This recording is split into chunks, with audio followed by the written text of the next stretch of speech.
Welcome, ladies and gentlemen, to the beautiful city of Las Vegas, Nevada, where we're here in the PokerGo studio in the Aria Resort and Casino, and we're ready to bring you the Vainglory Premier League Summer Open semi-final Saturday. It is finally time to crown our champion over the course of this weekend. My name is Munchballs. I'm going to be joined by Tasty Bacon, as always, as we kick off our opening rise and get on into our semi-finals. I cannot wait. The Final Four is here for each region. We are going to be determining a winner by some point this weekend. Yeah. But today, it's all about seeing who gets to those finals. There are no more bad matchups in this tournament. Top four from each region and each fighting for a lion's share of that prize pool. Let's take a look at the matches coming your way. Each of these are semi-final. It's going to be Team Queso up against Slide to start things off. We'll be jumping then into Clash up against Rising Lotus. Later on, we'll head over to North America for Nova Esports up against Vision Gaming.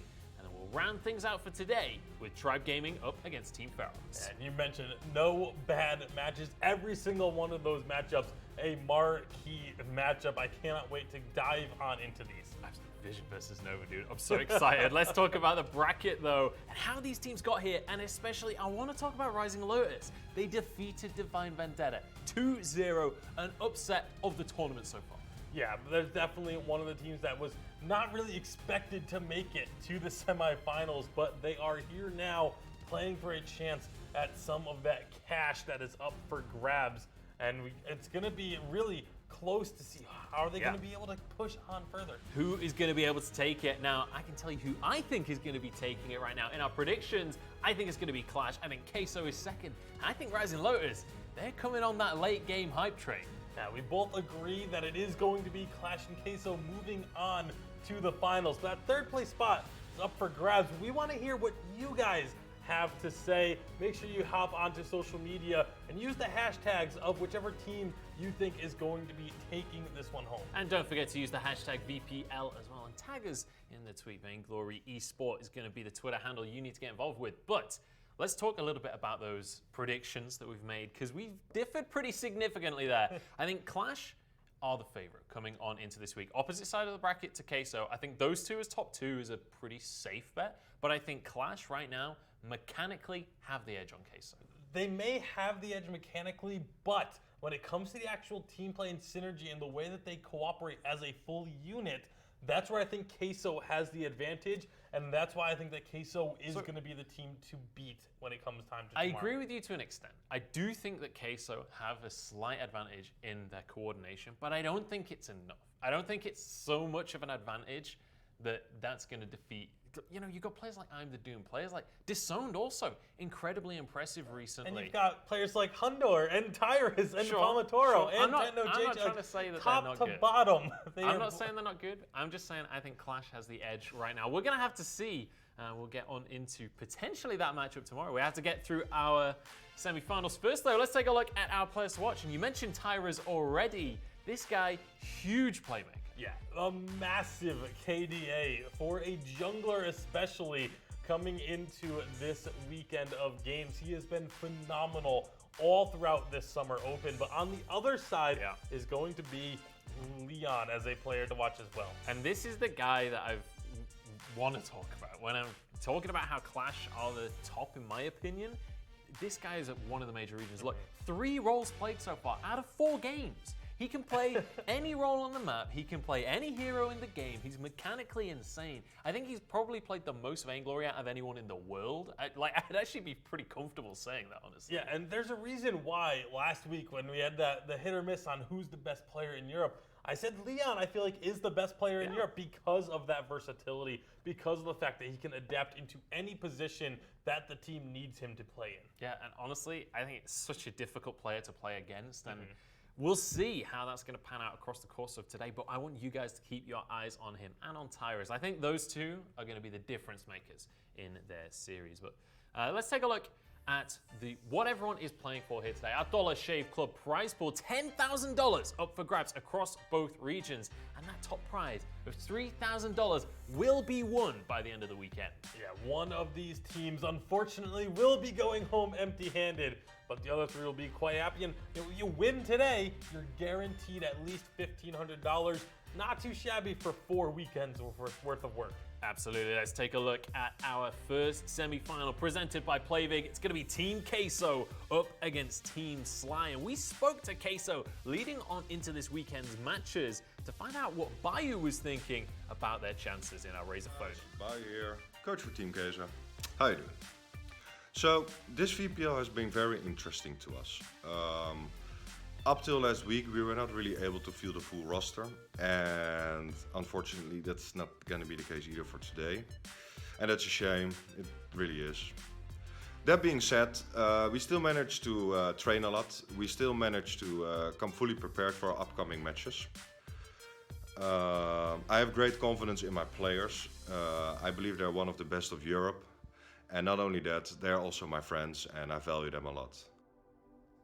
And you can hear him, he's talking about the team as a unit, as a family. That's exactly what you were talking about with their synergy. But let's take a look at this matchup on paper first, by the numbers here, because these two teams have very similar statistics. Yeah, very similar between these two teams, and that's actually part of why I put Sly as the team I predict to finish third, because they play a very similar style to that of Queso. But Queso is a team that they play this style so efficiently and so much more effectively than anyone else that we have seen. Yeah, absolutely. I'm excited to see how Queso are going to perform today, as well as Clash, because honestly, I think the performances today are going to determine who wins the whole tournament. I think going into tomorrow, we should have a clearer view. But right now, I'm just excited to see what Sly are going to be able to do in this matchup, because they have a hill to climb, that's for sure. Let's take a look at the rosters that we have coming on into this series. Starting off with Team Queso. Now, it's important to mention Bayou is going to be stepping in. He mentioned in the interview that, they don't have the full roster this week. It's going to be Hondor stepping out. That is a huge issue for Queso. Yeah, I mean, we've seen Bayou play for them before, and we know that he can still perform at the top level.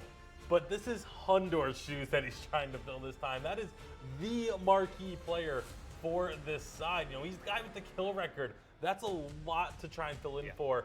On the other side of the rise, though, is going to be Sly.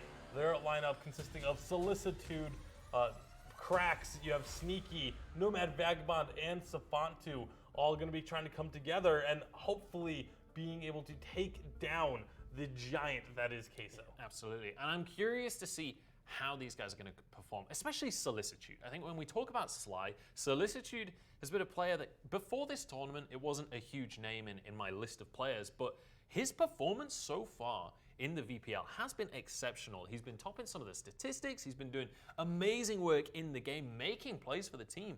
And I want to see that now against Queso. It's a bigger team. It's tougher players. But you still have the opportunity to really shine as an individual. Yeah, absolutely. And this is, again, probably the best opportunity that you could have to take down Queso is if Hondor is not in the lineup. I mean, they are still obviously a very, very strong team. It's not. I'm not saying that they're going to get wiped because they don't have Hondor. Queso are definitely still a favorite, I would say.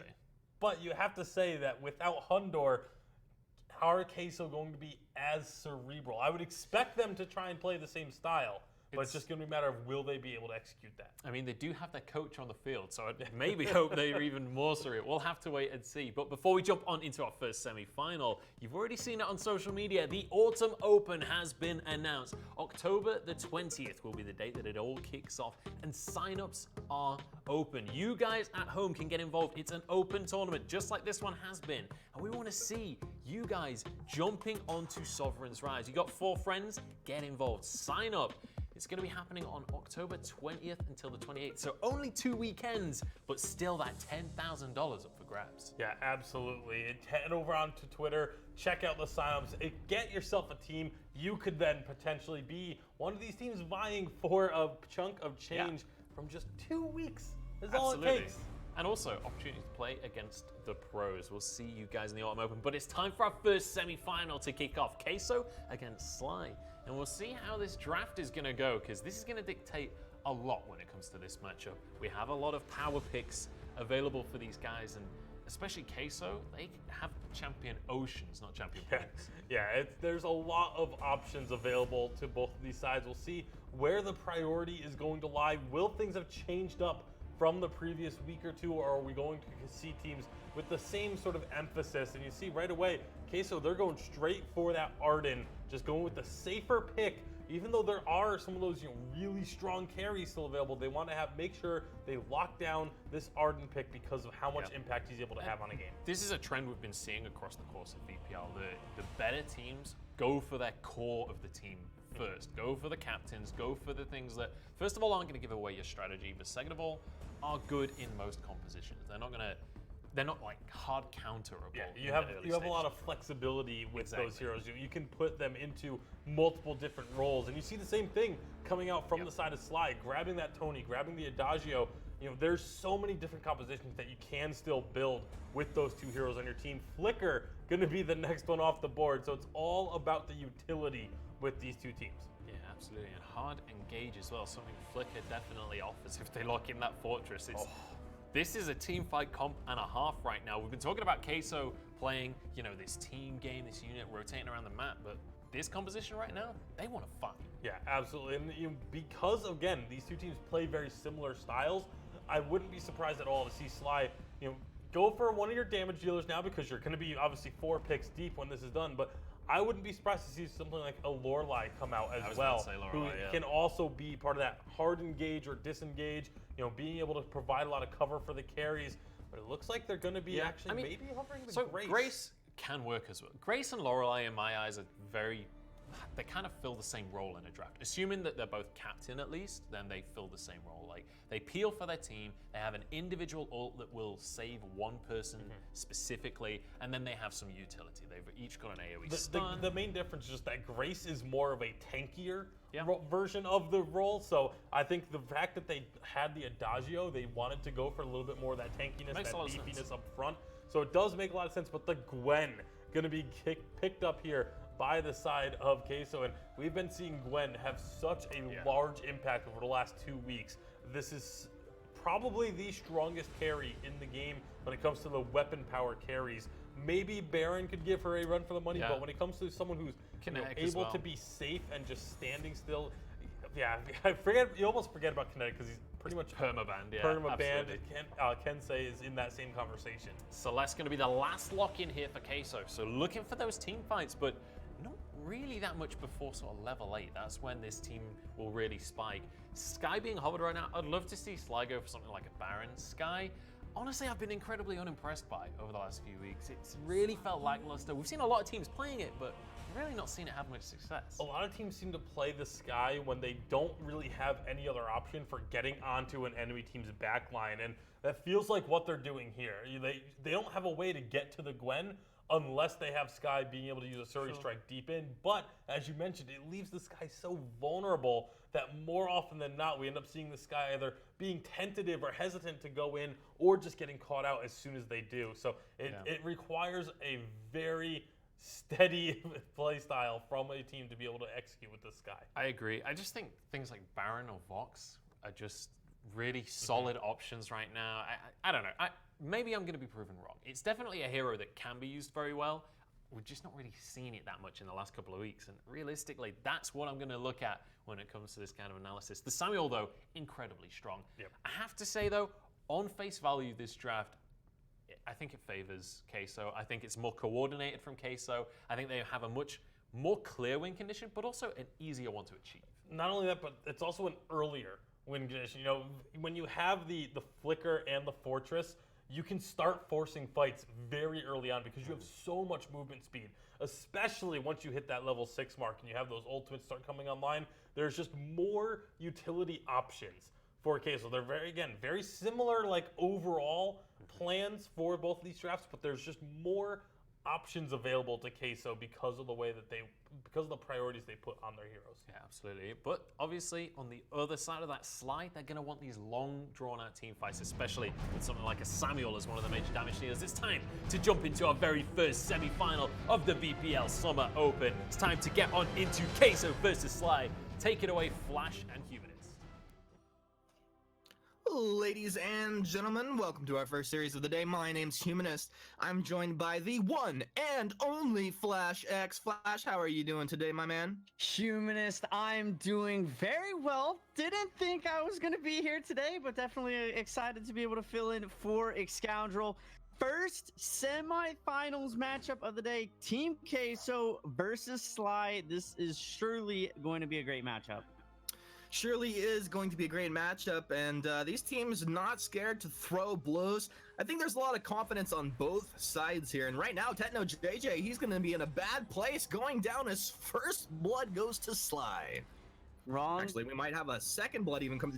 Do I see a protector contract out there? That's my favorite item in the game, but we can come back to that later. As Bayou might be going down. He has a healing flask, but that's a lot of damage stacking up. Second blood to Sly, as the rest of Team Queso will be able to grab that gold oak.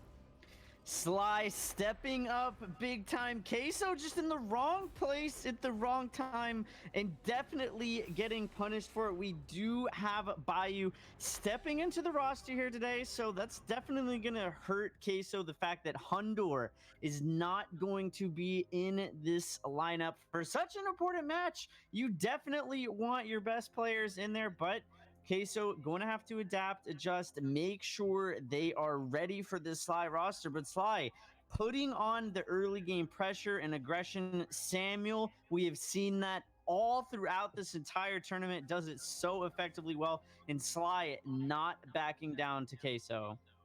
What do you think, like, the call is? You know, you have a lot of experience in situations like this. If you know you're going up against a very good team and one of their key players is not there, do you come and just perform like, hey, we're just going to do everything by the book? Or would you turn up the pressure a little more in that kind of situation? Definitely a mix of both. You don't want to psych yourselves out mentally. Sneaky, though, in a little bit of trouble. Sneaky, it looks like he's in a lot bit of trouble right there. Almost going down. Techno did clip him with that Helio at max range, but he'll be able to get back thanks to that healing flask. And with that, that means a bit of the jungle will be going over to Queso as Tyrus and Techno rotate through. Yeah, you definitely don't want to psych yourselves out. You know that you have that mechanical advantage, so you want to press it as much as possible, but you don't want to get cocky. That I think that's a mistake that teams make that can actually end up hurting them. But yeah, Sly definitely doing a great job applying pressure regardless. Yeah, this is, I really like their rotations thus far. Really important that, like, you know, they did lose their jungle, but they don't drop the kill off of that. So he can heal up, get back out onto the map, make sure he's in a good place. Now, big aggression stacking up as Queso focused down Solicitude, but he's getting a bit of healing, dropping back. This is a Samuel. He has regen. Cracks at a bad place, but Suri strikes right over. Bayou drops for the second time this game. Sly juggling the damage to go back in onto Tyrus. That'll put them up 4-0, 4 minutes in. This is a kill a minute thus far. And with that, this is going to be the jungle one as well. As Fontu clipped with that core class, but he's able to dip back. Nomad Vagabond. Healing flask right at the last second. Once again, Sly just kind of debating everything that Team Queso has to throw at them. Yeah, it looked like Queso had the upper hand in that engagement, taking Solicitude on that Samuel very, very low. But it was Sneaky on that Grace, not a hero that we've seen too much ever since Echo was removed. I think Grace has fallen out of meta quite a bit. But Sneaky on that Grace had a quadra stun. That was huge for Sly to turn it around. They pick up 2 additional kills. They've gone up over 1k gold. They have this lead. They do have the better early game composition, in my opinion. Techno JJ on that Celeste. He just needs to scale. He needs to get to level 8. The game up until level 8 is very, very hard as a Celeste. If he is able to scale up, maybe he can get the game back under control. But Solicitude, if he gets too far ahead, will be very hard to deal with. I mean, like, one of the other factors I'm just noticing there, and part of that 4-man stun is, like, these guys, the last couple engagements have come right in these choke points, and they have a few heroes that deal with that very well. Absolutely. Both these teams actually have very good comps for fighting in choke points, whether it's the AoE damage from Solicitude on the Samuel or the AoE heliogenesis from Techno JJ on that Celeste. They both kite effectively well. Again, I think that if Queso can hang on long enough for the late game, once Tyrus gets his Wolves on Fortress online, that could be a pivotal point in these team fights for Queso starting to turn things around. And when you say hang on, I mean, it sounds like they have the ability to actually lose some things on the map. How much can they lose? They're sitting behind about 2k gold. I think that if Sly is able to secure Ghost Swing, that's going to help them quite a bit, but a little bit of a skirmish in this bot side jungle. So let's dude forced out of the drifting dark, but it appears the damage is done. Sneaky lands a 2-man stun. His team ready to follow. Hegman trying to find a position to get some damage down as Cracks chases Bayou down. Will find the kill right next to that T2 turret down in this bottom lane. Tyrus continuously trying to jump in, but he's too low health. Double kill comes through. This is actually the 3rd kill of the fight, but double kill for Cracks on the Sky, putting Sly up 7-0. Once again, taking the weapon tree and the gold oak. Honestly, these guys are on a tear. What was Queso doing? What was Tenno JJ doing? They just lost the Arden in that bot lane. I don't know where they thought the Sky and the Grace went. They come back around. Tony had a huge taunt right there. And now that Sly has the Ghost Swing buff, this game could get out of hand very quickly if Queso is not careful. Sly doing a phenomenal job rotating, playing very efficiently as a team. If they're able to force some of these turrets and take some more objectives to extend their gold lead even further, Queso in a very bad spot right now. In a bad spot right now, if we just look at the overall resources on the map. But, you know, I gotta say, maybe that spot on the map, actually, like the location, is just a bad spot for them right now. They've lost 3 engagements there. Yeah, that's definitely rough. Tenno JJ able to steal away the crystal buff. That's going to be big for him. You know, you don't want to be down in buffs, especially when the other team is sitting on a Ghostwing buff. Unfortunately, it does look like Sly will be able to secure Queso's buff on the top side of the jungle. Sly going in, though. Yeah, Crack's able to grab that one. Palmatoro, he was contesting, and he starts up this fight. They may be able to get their first kill of the game, and there you go. Team Queso are on the board as that Tony drops down. Now looking for Sneaky, but Sneaky dips over to the shop. Did he grab? Yeah, he picked up some boots, and he'll double boot himself on out of that one. A little bit interesting of a pickup on this Tony, opting for the spell sword first. Not something we've seen traditionally. The Moonclaw coming out of Queso. Moonclaw, baby! Let's go! Oh, they get onto target, but it's turned around. Sly is too good. No, it's gonna be a 1-for-1 trade. Actually, this is 2-for-1 here as Sly pick up another one. Tony finding 2 kills through that engagement. That looks good, Flash. I guess that felt like an incredible engagement coming out of Team Queso, but wow, the turnaround out of Sly, that was something special. Yeah, I thought Sly was in a lot of trouble right there. Definitely the fact that they only gave over 2 kills, actually not that bad of a trade, but the Ghostwing buff is expired now, and they really didn't get anything out of it. Queso still has all 3 of their turrets on the map. I would have really liked to have seen them group up and push as 5 as they were doing so effectively throughout the first few minutes of this game. They need to tighten things up just a little bit. Some infusions coming out of the side of Sly right now. Hopefully that's something that Queso recognizes and continues to play passively, and that'll be gold that Sly might want to have back. Well, I think, you know, that kind of maneuver with the Mooncloak in, you could see that there was a strong shot call. They rotated together, and they dropped down from an area where they knew they had control over vision.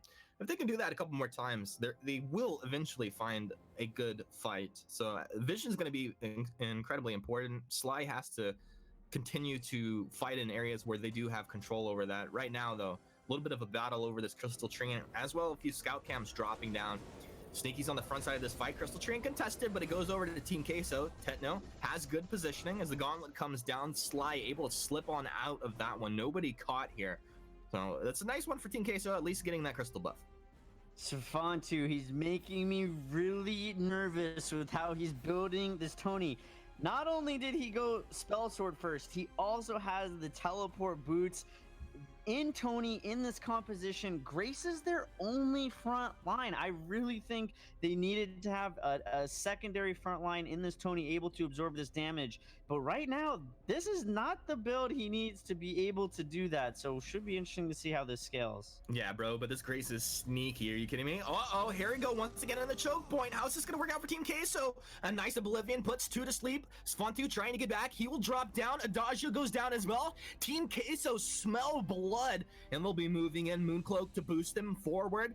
Looks like this is Tyrus taking a lot of damage, but he dips back to let his team go ahead and clean on up. Mortal Wound, will it be enough to take the Samuel down? Yes, it will. 4 heroes fall for Sly as Team Queso tears them down.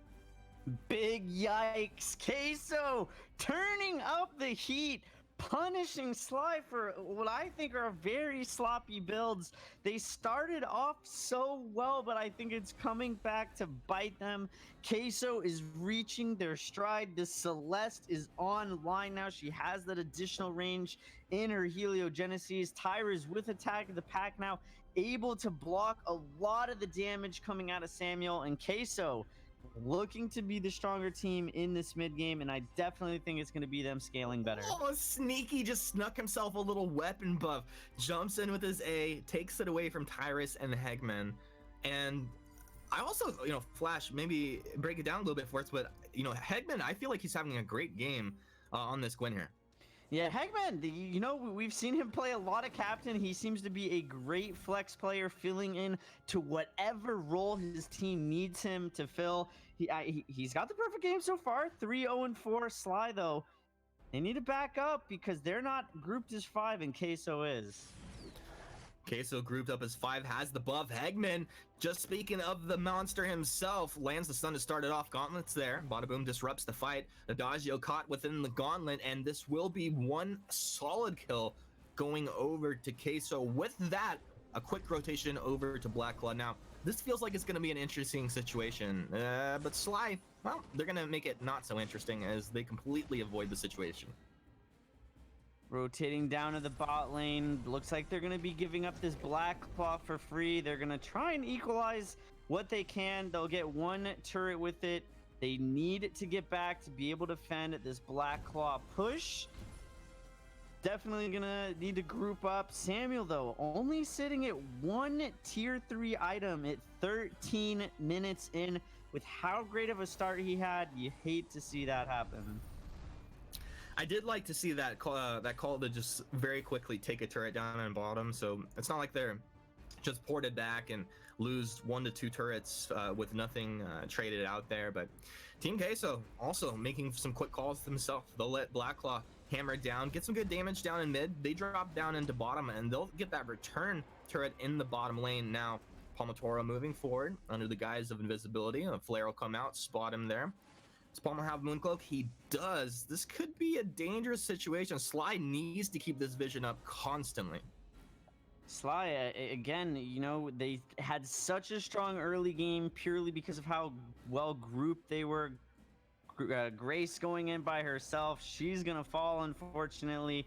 Sly seems to be crumbling at the seams. They're not positioning well at all, and Queso is taking full advantage.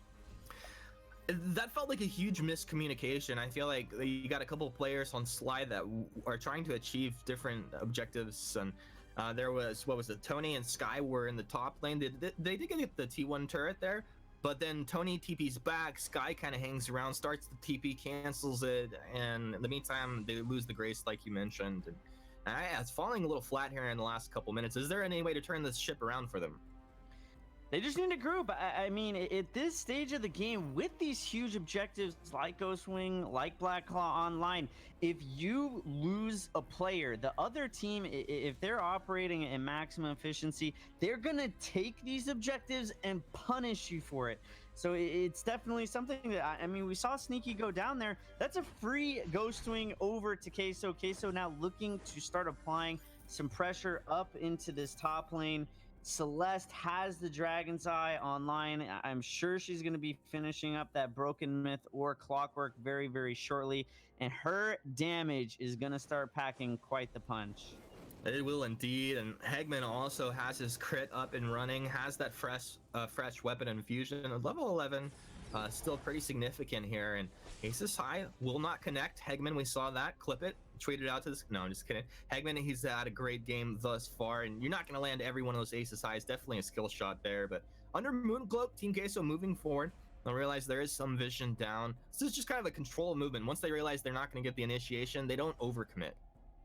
No, they back off. They realize that Sly has their crystal buff spawning. They want to deny that from the Samuel. Some great burst damage coming out of Tetno JJ. Tyrus marks Tony, but drops back as Sneaky has position on his team. A huge solar storm rains down from Tetno right through that choke point.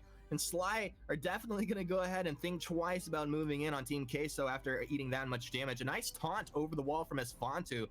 Let's see if he can pull someone back. He does pull Tyrus over that wall, but it's not going to be something that forces them into a bad position. Tenno forward in front of his team, but you can see Sly so scared at this point, they're not going to engage. They're going to reset with Black Claw coming online. They want to make sure they're full strength, able to contest it. Sly in a bit of a rough start. I didn't want to criticize it at the start of the game, but weapon power Sky is not one of those heroes we have seen a lot of success. But with how strong Sly started, I didn't want to talk about it. But, you know, Dude, now you that gotta go with your gut, Flash. now that it's falling off, I mean, Gwen, that burst damage with the buckshot perk, it's stick perk, so hard for any enemy to deal with. Just one auto is proccing these slumbering husks. Sly, they found a little bit of a reset, but they still need to group. Queso has just looked so much tighter in a lot of these engagements. Bayou completing that capacitor's plate. Those vanguards going to be extra thick. Sneaky needs to make sure he's being careful up in that top lane now. Right now, Team Queso just setting this up. They will get some control down as far as vision. Black Claw is going to be dropping incredibly quickly. Sly kind of have to make a hero play if they're going to commit into this. And Adagio, first man forward, winds up with a Versa Judgment. Gauntlet comes down. They've lost Adagio to start the fight. Flash not looking good. Bada boom just to disrupt things, but double kill comes through for Hegman once again. Is he going to get the triple over here? Give him the triple. This man's ridiculous. It's 12-9. We're 18 minutes in, and Black Claw's dropping. And I got to say, this one's looking great for Queso. I don't think there's any stopping Queso at this point. Black Claw's going down mid. They're going to be able to deny solicitude. He's just going to get absolutely melted and forced backwards. Black Claw burns on down as T2 will go ahead and pop just off that initial burn. And with that, Queso just back him on up. I mean, this is really easy. With the Celeste at this point, Celeste could just single-handedly take these objectives. And it's about the team to just kind of dance around that right now. They can look for the engage, but it feels a little overzealous to dive in too deep right now. Tony will stay alive here with the thanks to the heal from Sneaky. What are you going to do? Cracks? Oh, no, the heal came out actually onto Cracks. My bad on that one. Tony does eventually get melted down, though. Cracks trying his best to be a weapon Sky. Has 9 breaking point stacks, but it feels like nobody's actually in danger. Tyrus even feeling Super Bowl jumps in after the breaking point stacks stacked up there. Cracks still continues to dance, can't do any damage. Weapon Sky feels completely impotent, Flash. I'm kind of agree with you, but now they overstep themselves. A couple kills go back the other way. Bayou doesn't care. He jumps on in. He's like, yo, we're going to try and end this one right now. Black Claw will not be able to finish this Vein Crystal, and the game will continue, although this are going to be some slim margins for Sly. Huge push coming out of Queso. They secure that first armory turret. Vein Crystal going very, very low. It doesn't look like Queso was able to get down any scout cams, so we're not going to see those famous teleport boot, backdoor all-in plays that I actually think work phenomenally well with Flicker. This is actually going to open up the board a little bit for Sly. If they are able to secure this Ghost Wing, they have the numbers advantage. Sneaky also able to deny this weapon power Treant from Queso. There's a little bit of signs of life. The gold is still very, very even. Flicker does have that Mooncloak online. Really interesting call from Sly to decide to drop the Ghost Wing. I didn't think Queso recognized what was going on. It didn't look like they were rotating to contest it. That may have been their opportunity, and it may have just gone out the window. You think that's Sly just being a bit fearful? Yeah, I mean, with how strong they started and how much of a momentum shift has gone over to Queso, they don't want to get caught out. Again, that's such a hard judgment call. It's a high risk, high reward play, but if they would have gotten caught there, almost certainly would have meant the end of the game. But, you know, sometimes in these high pressure situations, you have to make risky plays that can be make or break for a lot of different teams. Sly, they do have these 2 weapon buffs, so they got a little bit of a buff advantage. Will be interesting to see if they can capitalize on it. Esfantu hanging out down towards the east side of this fight. Sneaky, marked up by the Fortress. Just in case Team Queso want to pull the trigger, he's consistently making sure that his team has a target to chase down. And Sneaky's done a great job to be on the front lane for his team. He's pretty tanky at this point, but you can tell like when all that damage stacks up, they will be able to melt on through him. Buckshot out of Hegman as Sneaky tries to drop through that brush into the river. Ghost Wing taken down incredibly low. We need a Bada Boom to disrupt this. They need to jump in and get this fight right here. Ghost Wing taken by the Flicker. The Bada Boom comes out a little bit too late. And now the chase is on. Hegman dropping low, but he turns around, just pot shot after pot shot, taking him on down. The gauntlets come down from Bayou. Team Queso juggling the damage out. Sly look like they're not really losing too much health. You got to get cracks to get onto a key target here. This guy has to apply some damage. This weapon Sky feels like it just can't get anything done. Sneaky does land the stun onto Tyrus from the front of the fight. Tyrus will drop down at the beginning. Now Tony second to fall. Now everyone starts to rain down like flies. Techno full health. He's stacked up. Techno just needs to get on target and we'll be finding a couple more kills. Almost getting rooted up there. They'll avoid that. Drop down and Solicitude. Good night, sweet prince. Nowhere to go. Queso turning it up big in what will almost certainly be the last team fight of the game. Almost certainly they can go in and end if they really wanted to. If not, they might just look to go top or bottom. They had all three of their waves pushed. They might take a more passive approach and look for Black Claw, but it does look like they're going to be charging down this mid lane. But Sky and Tony are going to be back online very soon, but that Vein Crystal is melting very quickly. Oh, Vein Crystal, goodbye. GG, game one going over to Team Queso after a phenomenal start from Sly. Impressive stuff. I mean, I could see where this game could go over to Sly in game two, maybe. We'll see how it's going to work out. But to break this one down, let's throw it back over to the analyst desk with Tasty Bacon and Munchables. What a way to start the semi-finals right there. Back and forth between these two teams. Queso edge it out in the end. But honestly, Sly, I thought that they had a way back in the game. That last team fight, I was so sure it was theirs. Yeah, I mean, the lead that they built up early on, too, just to get to that point. Like, I had said that the composition from Queso comes online a bit earlier. We didn't account for the level 1, which is where the Sly composition excelled. But once we saw those ultimates start to come online, that was when Queso began turning things back and in a big way, too. Yeah, absolutely. I want to remind you guys as well how we got to this part of the tournament as well. Starting off with Queso, we can take a look at our Rockstar Rewind of them defeating Team Azura in commanding style way back last week. Yeah, they took down Asura last week, and they also had to beat Fern Skull Blocka to get here as well, but they have looked so clean in their games. You can see their path to the semifinals, 2-0s across the board. That's going to be a pretty common trend, but they were able to take down both of those teams in very decisive fashion.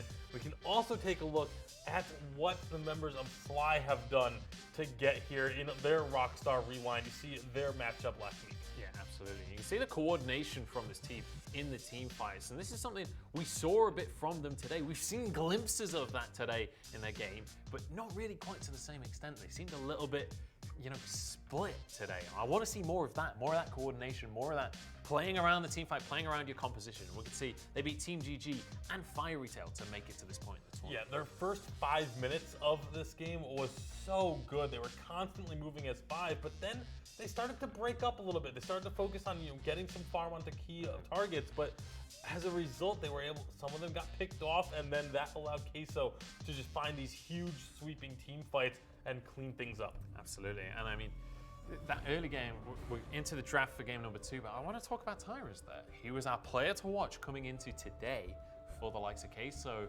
and the reason was because he can control the early game. He's happy to counter jungle, he'll invade, he'll completely throw the opponent out of their comfort zone. But what happens when at level 1, the enemy team is invading your jungle? You never get that lead. You never, I'm now questioning what Queso can do if they lose the lead early. Do they have what it takes to consistently come back? Because that was dicey for them. In terms of Queso wins, that was about as dicey as it gets. Yeah, I mean, the thing was when they fell behind those early fights, they kept trying to force the issue. They kept trying to retake those fights and reclaim that territory of their jungle. And eventually they were able to do so, but they could have done it much more cleanly in a way of not falling as far behind. They recognized, okay, they won these first couple fights. Let's wait until we have these power spikes and then go for the fights. Instead, they were just like, let's just keep fighting. Eventually, we'll hit these power spikes and it'll work for us. So I would like to see Queso actually clean up that early game a bit.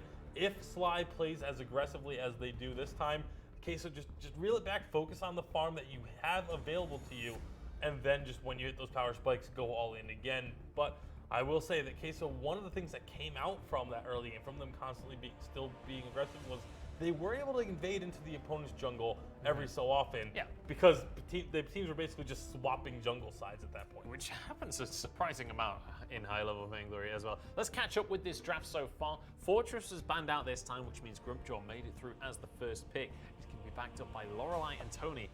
Incredibly strong so far from the likes of Sly. On the other side, Queso, once again with the Arden and Flicker, very comfortable with the style that they used in game number 1. Yeah, absolutely. And again, this also comes down a bit to comfort on these heroes. Obviously, when you have someone like Bayou stepping in, you're going to want him on a hero that he feels very confident on, and that's going to be the Arden for him.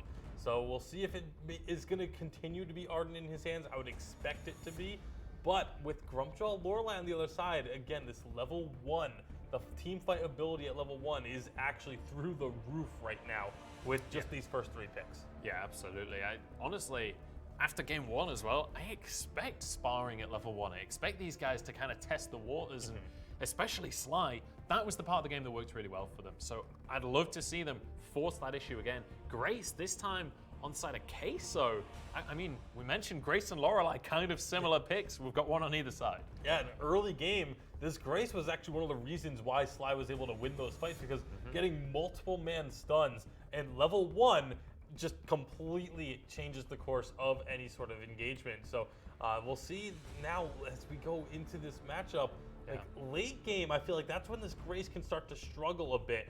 And they also need to get another carry in their ranks as well for the side of Queso. So the late game with Grace, I don't think is as strong as it was last time. Look at the late game on Sly though. Baron locked in. Samuel as well. Only issue, Samuel, last game did not look that good for them. He picked it up later on, but it took a long time to come online, and the Drifting Darks maybe weren't the best in the world. So we need to see Solicitude tweak things a little bit coming into this game. We'll see if he's going to be able to here. And I'm curious what carry comes out from Queso. It's going to be Sky. Once again, we see the Sky coming on through. I'm excited to see, though, because Cracks did a good job on Sky in game number 1. So we'll see what Queso are going to be able to do with that pick. Before we jump onto Sovereign's Rise, though, I want to take a look at the leaderboard so far. We've had 4 weeks of VPL, and we can take a look at our top earners here from all of the semi-finalists. Right now, Hundor is topping that table. You can see, though, it's Queso, Sly, Queso. These guys rack up the gold. Yeah, but when you look at it for who's playing today, that Solicitude is number 1. Yeah. So that's one of the things that Sly has going for them. We talked about the fact that Solicitude has been so impressive. This is one of those reasons, because of these players. He is in a lot of these different leaderboards for multiple different stat categories. And second place, when you look at who else is on that leaderboard, that's some pretty good company to be in. With Hundor subbed out, he is first place right now. We'll see if that's going to come across in the game. It's time to jump into game number 2 of this semi-final. It's Queso going up against Sly. I'm going to pass it back over to Humanist and Flash X to take away game number 2.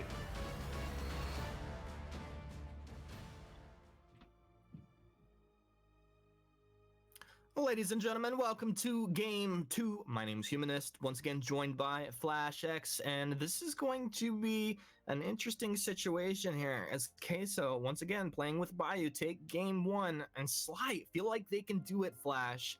This is the composition they can win with.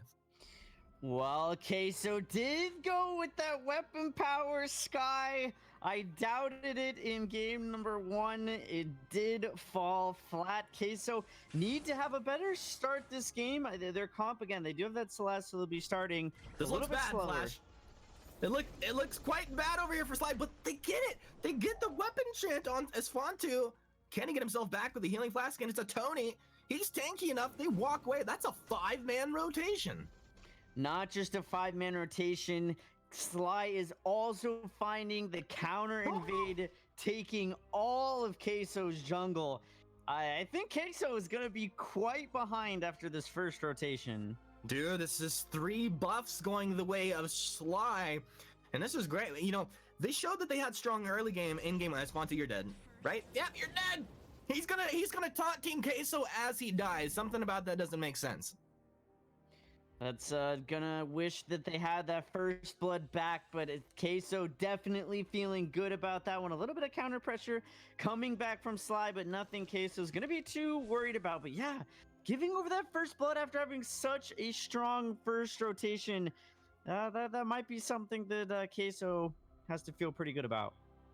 You know, I think they should feel good about it. You got to take your wins where you can get them. Once again, Techno JJ on the Celeste, one of his comfort picks. Palmatoro on the Flicker once again. And is it something about the synergy between these heroes? Are these guys just playing to comfort here? Flicker, definitely a super strong hero in the meta right now. He's so tanky. He offers so much utility. We saw the Moon Cloaks coming out that arguably started a lot of the turnaround for Queso to work their way back into the last game. It certainly seems like something Palmatoro is very comfortable on. So when it's not broke, there's no point in trying to fix it. I like it. I mean, I think it makes sense as well. Like, you're trying to make space for Techno, keep people in front of you through these fights. And it's like, if someone wants to engage in, boom, you're just slowing them. You're throwing out slows. You're keeping people in place or trying to avoid stuns or avoid being rooted up. It's really nice. Not to mention the Mooncloak. Once again, weaponry and spawning down here in the jungle of Sly. And you have Team Queso ready to jump up on it. Right in the mix, Tyrus finds one stun to start things off, but he's dropping on low. Sly is here. Sneaky's gonna move in. Sneaky will be getting a kill. Slyer on the board fighting over the weapon tree, and Sly will be able to get the weapon tree as well onto his Fawn too. I don't think they catch anybody else here. Sneaky will get a couple shots onto Bayou as he waddles himself back under that turret. No, they're onto him. A Self Vanguard and a Healing Flask will keep Bayou alive. Sneaky going for blood there. Sneaky with the great rotation. Hegman playing the weapons guy, you know, he's just cursed. You can't even make any play on it. You can't even rotate properly when you pick weapons guy. Sly yet again in this game number 2, having quite the stronger early game cracks though. You're in too deep, my man. Oh, is he? Get him! Got him! Oh, cracks! That is such a good trade for Cracks to come out with. A little bit of a miscommunication on the side of Queso. It was those two utility heroes trying to give the kill over to Techno JJ. Unfortunately, he was too low to try and make the trade. They're not going to be able to find it. And yeah, that's definitely going to be something that they should have just secured it without Techno JJ losing his life on the back of it. I was gonna say, you know, this actually doesn't feel like the worst trade. Like, he took away their camps, and it's a 4-man rotation just for him. So even if he just dies there, it's not the worst trade in the world. But the fact he gets that kill, just a super duper win, Flash.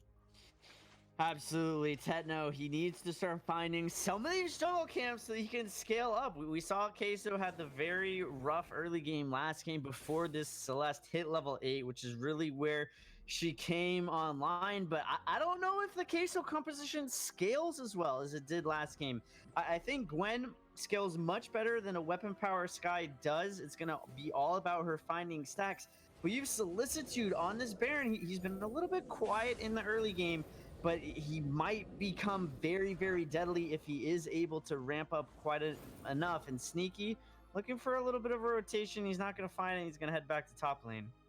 I think what I like about the Baron this game is like, oh, hold that, Sneaky jumping in on top. Nah, just kind of zoning back. What I like about the Baron this game is the frontliners coming from Team Queso, they're all kind of predictable in like how they want to fight on the front line. And you have like a gap closer in this Grace, but it's not anything super threatening. Bit of an engage. Bayou taking up a lot of damage. Bayou's down. Sly finding another kill, up 4-2 as we approach the 6-minute mark of this game. It's a battle over the Crystal Treant, and not really actually a battle at all once Sly flexes their might. They're just going to give it up. I definitely think that's the right call coming out of Queso. Ghost Wing on the map now. Sly and Sneaky looking to take away the weapon buff as well. This is going to be a huge advantage for Sly. Hopefully they can transition this into some objectives. They've got the kills, they've got the nice early game gold lead, but they need to be able to create some sort of map control to really make this phenomenal gameplay here in the early game pay off. When you talk about map control, what kind of factors are you looking for? Get these turrets down, open it up, make rotations so much easier. If you take that Ghost Wing, you have the buff to be able to do so. It's more gold in your pocket. And we saw Sly create this advantage for themselves last game, but they need to be able to, preserve these rotations throughout the later stages of the game. We saw them kind of crumble, fall apart. Their rotations weren't as clean. They were starting to take fights where they were at a disadvantage. That's definitely something that they need to keep in mind. Hegman getting punished by Sneaky up in the top lane. There was a nice little juke there, though, as Sneaky tries to land that Grumpy.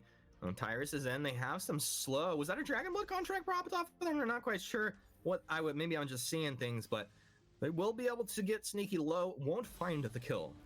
Sneaky, though, forcing Queso to use 2 of their heroes to contest him. That's going to enable Sly to get that Ghost Wing, which is one of those objectives that we really needed to see them take. Yeah. Now, they need to keep doing exactly what they've been doing. Stay grouped, stay tight, start forcing out these objectives.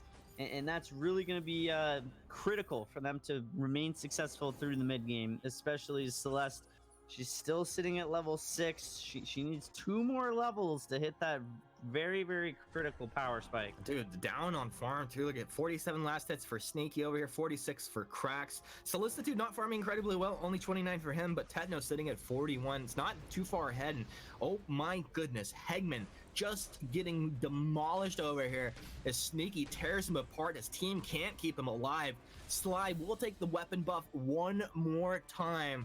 This team is hungry right now, almost with the splash to Cracks almost taking down Bayou in the mid lane by himself there. This is nuts. Sly looking so good. Definitely making good use of that Ghost Wing buff. Picking up some more kills, stealing away some more jungle. Sneaky, when he went in and got that kill onto Hegman, that was literally 1 versus 5. I thought, oh boy, that's going to be an overextension, but that Grumpshaw burst damage is insane. And of course, the extra damage to structures helping out Sly very well in this top lane. They're going to get it down. So they are able to get that 1 critical objective. They got a 4 to 5K gold lead now. That's very good. They're sitting in a very good position. I mean, that pulse weave on the Grumpshot just has such incredible synergy. Like, you jump in, take any damage, doesn't matter. Oh, Hegman once again in a bad place. He's dead. There's nowhere to go. You're no Hundor, Hegman. Hegman, I love you, Hegman. he is starting to fall very far behind. We saw him have the phenomenal game on Gwen in the last game. He's only 1 in 3, and he's starting to fall quite a bit far behind. And CS and Sly continuing to apply pressure in the top turret, but Queso not willing to give it up for free. No, Queso, nice rotations in, and once again, I think Sly, honestly could have tried to take something, but they're going to play with some patience, have a bit of respect for the fact that Team Queso are still capable of pumping out a bit of damage here. They'll rotate into mid, maybe go for the T1, or no, they're actually going for the Crystal Transpawn. Palmatoro's already there. Sneaky starts to take a little bit of damage in the beginning. That's Vantu with the Bada Boom will reposition the Grace back. Who got that buff? Hegman grabbed it, I think. Hegman was able to secure it. Cracks, though, has his own CP buff. They're going to look to apply a little bit of pressure to this mid lane turret and make sure that Hegman is not able to get this weapon powered Trant, which is really the one he wanted to secure. Yeah, not going to be happening, though. And I got to say, Cracks looks a lot better on the Samuel this game. He does. He has the 2 tier 3 items under his belt. We saw it take him forever, despite the really strong start last game, to get that second tier 3 item online. He's got the Spellfire. He's got the Dragon's Eye. Those 2 items synergize really, really well. Whether he's engaging or kiting, both just huge amounts of damage, especially with all the melee heroes that Queso does have on their front line. It's going to allow him to build up those Dragon Eye stacks in these fights. And whenever he decides that he's stacked up enough, he's definitely going to look to commit. And all the AoE damage on that front line is going to be very hard for Queso to try and deal with. Yeah, I was gonna ask about that. Like, do you get a couple Dragon's Eye stacks before you throw the Drifting Dart and get in there, or do you like just go with round one, hope that the second Drifting Dart comes up while you're fully stacked? We'll see. Mooncloak in here. Queso, pull the trigger. The gauntlet's down. They will be able to block the stuns out and reposition out of it. But Sfontu, he's on the top side of the fight. Do you see this flash? He's not in there. He's got to jump in now, control the fight. He's in. Now this is a turnaround. Sly looking to apply to get on target. They have the damage potentially. Nomad Vagabond wants to throw some slows down. We'll find a nice 3-man slow onto Queso, but nobody ready to follow. Now Cracks in the Drifting Dark. He's on the target. He's got Techno. Hey, this is my Drifting Dark. This is my Malice and Verdict. Wow, Sly take a great fight there. Techno being given a timeout, being sent back to base. This is going to be a free Ghost Wing for Sly. I would love to see them rotate straight to Blacklaw. They still have the man advantage. They've got this Ghost Wing buff. I don't know if they're going to be responding fast enough. I do think it's going to be very beneficial for them to secure that Crystal Treant, which they are. Cracks now sitting buffed, going to look to start putting some damage on this turret.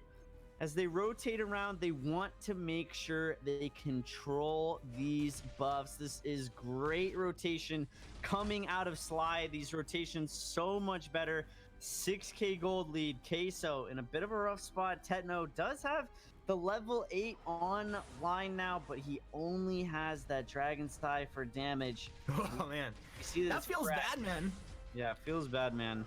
And Sly gonna start up this Black Hawk.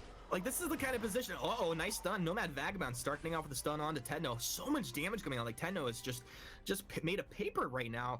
And you can see Team Queso really want to get in here and contest this Black Claw. It doesn't look like it's going to happen. Solar Storm flies through, but Baron will secure that up. And, you know, we haven't really talked about the Baron too much, but Solicitude's really actually in position to get a lot of work done. He can 100% control this game if he wants to. He's got the Serpent's Mask. He's got the breaking point. He's just continuing to. He's got a weapon buff. He's got a weapon infusion. He's got a whole lot of weapon, and he's gonna look to deal a whole lot of damage. He's got a rocket launcher, Flash. Exactly. Yeah, that's not fair right now. And he'll just start to hammer through. T2 will go down. Jump jets in from Solicitude. Palmatoro zones him out, but he turns around, takes 2 shots, starting to stack up that breaking point as Tyrus gets in deep into the fight. The heal will try to come on through. It is not going to be enough. And Tyrus is just immediately taken out. Now 4 versus 5. Sneaky jumps in, applying damage onto 3. The gauntlet will come down out of Bayou, but is it enough? Sure doesn't look like it is, as they lose Techno and Bayou. Only Palmaturo and Hagman alive. And with this, Sly move in for the throat. They will clamp down onto the Vein Crystal, and it looks to me, Flash, like Sly will be taking game 2 here. Unless some crazy do they have a one kill everybody button? No, it's not gonna happen. Okay, game 2 goes to Sly, and this is gonna send us to a game 3 in this series, and that is the way I like it. Things are heating up for game number 3. Sly turning up the pressure. That's exactly what they need to do. If they can replicate that in game 3, Sly has the momentum, gonna be in their favor. But let's go ahead and throw it back to the desk. Buckle in, boys and girls. We're going to a game number 3. Sly come up huge in this one. Same story as game 1, except this time they hold on to that lead. Yeah, they didn't allow that level 6 mark to happen and just turn the game back on its head. They kept the pressure on all game long. Really impressive stuff from Sly. And this is our first game 3 since the play-in stage. Yeah, honestly, like, we've had so many 2-0s. I'm excited for Sly that they're taking it to Queso, because, you know, coming into this series, Queso were absolutely the favorite. And I would have said it wasn't that close on paper between these guys. But Sly have absolutely impressed me. Even in my predictions, I didn't have Sly even in 3rd place, right? This is a very solid looking team, a lot more solid than I was expecting against the likes of Queso. And you say absolutely rightly, in the early game, Queso just nowhere to be seen. Yeah, just not really having any sort of impact. I mean, Tyrus this game said he was our player to watch, and that's for better or for worse. I mean, this game, he just did not get off the ground at all. Playing the Grace in the jungle did not get anything done, really. It's been a struggle for him so far in this series. Let's take a look at what we were looking at coming on into this weekend's games. We can look at the top KDAs of all of our semi-finalists. 4 out of 5 belong to Queso. You've got Techno right up at the top of the scoreboard. You've got basically the entire squad. Solicitude sneaking in right at the bottom. Solicitude, like I said before, really impressive how many stats he is topping the table on. But, you know, this just illustrates how one-sided this matchup is on paper, but Sly absolutely pulling it. Yeah, and I mean, this is again coming into this week Yeah. that these stats, those are going to be changing now, probably in a pretty big way. I mean, Cracks also stepping up. That's who I want to Yeah. really focus on because he played the Samuel this time around in place of Solicitude, and just what a great job he did. Let's talk about that. How many teams are willing to just swap roles? They're like, okay, game one didn't work out. Let's swap our bot lane and mid lane. Let's try and change things up a little bit. And then immediate success off the back of that. Stroke of genius from the side of Sly. And I'm curious to see who goes where for this next game. I mean, do you allow the Samuel through at this stage? Because Samuel was a huge factor in that game. It's been something they played both games now. I'm curious to see what this next draft is going to look like. But also, we want to know at home what you guys think. We want to know who you are supporting. Do you believe in the Sly reverse sweep? It's going to be hashtag Sly if you do, or hashtag Queso if you think Queso are going to be able to walk away with this one. Get in touch, hashtag VPL at Vainglory Esport. Let us know what you think. Yeah, and then again, this one's now a lot more up in the air than it was coming into today. We are getting into our third and final draft of this semifinal. One of these two teams is getting a ticket punched to the finals tomorrow. I'm excited. It all comes down to this one game. This series has already impressed me more than I expected it to. I thought Queso were a much heavier favorite than they are. Obviously, they're not playing with Hundor, and it feels like maybe Hundor is a lot of their in-game shot calling. Yeah, it definitely does. A lot of the decision making is just not as on point for this team as we normally see from them. So that could be one of the major factors and something that they're going to have to figure out and hopefully get Hundor back for tomorrow, regardless of if they win or lose this one. Of all of the weeks to not be able to play, Hundor played the other 3 weeks that Queso played in, or the other 2 weeks Queso played in, but to miss the semifinals, it could bite them. We'll have to see over the course of this game. Pick. I like the Grump Draw pick early. Again, I feel like he has just so much control over what happens in the early game. It's also, assuming this goes onto Tyrus, it's either going to be Tyrus or Palmatoro, and getting one of these two players onto a more aggressive hero, I think, is one of the keys for Queso. Yeah, absolutely. This time, we're going to see the Flicker and the Ardent on the side of Sly, changing things up. Maybe deciding they're the ones that want to be hard engaging this time. Try and force that early game style again, but this time in a full-on teamfight composition. Yeah, I almost really want to see Queso pick up Samuel here with this rotation because, again, Samuel just did so much work for them in the previous game with Cracks playing that, and they are going to go ahead and take the Samuel away. So we're just going to get a full swap of the team compositions. That's what it's looking like right now.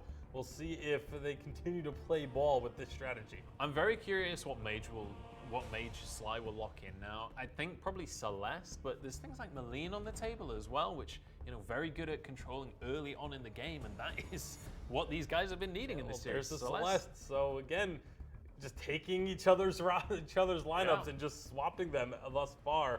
We'll see. So now, the question to me now is, do you go for the Baron here? Because Baron has also been a semi-contested pick. It worked wonders for Sly last game. The question is, do you feel safe picking a Baron before last pick? I think you have to. If you're going to pick the Baron, I think it had to come out, like, you almost had to take it there because now it can go to the other side. Like, Queso can just pick up this Baron knowing that, okay, they have a Flicker, they have an Arden, they have a Grace. If we just I think they have enough... to have Baron here, right? Yeah, either Baron or Gwen are really their only two options, I feel like. But the Baron just does so much more than the Gwen in terms of the actual burst. When you start to get stacked up, you can just delete targets. If you just hit a couple of shots here and there in the preamble to the fight, all of a sudden that Baron can do so much work. But they're hovering over a few different things here. Yeah. See where they do decide to lock this in. I think the logic here for Queso is let's go with a carry that can dive. Something like your Sky, something like your Vox that can jump on into the backline because we think Sly is going to pick this Baron. Let's play around that before it's even locked in. Because it's not like, well, they're going to go with Gwen in the end. Still very good at bursting down a target, so still very good at assassinating someone. They're kind of saying, look, if you want to go for the Baron, you can. Kestrel locked in for Solicitude.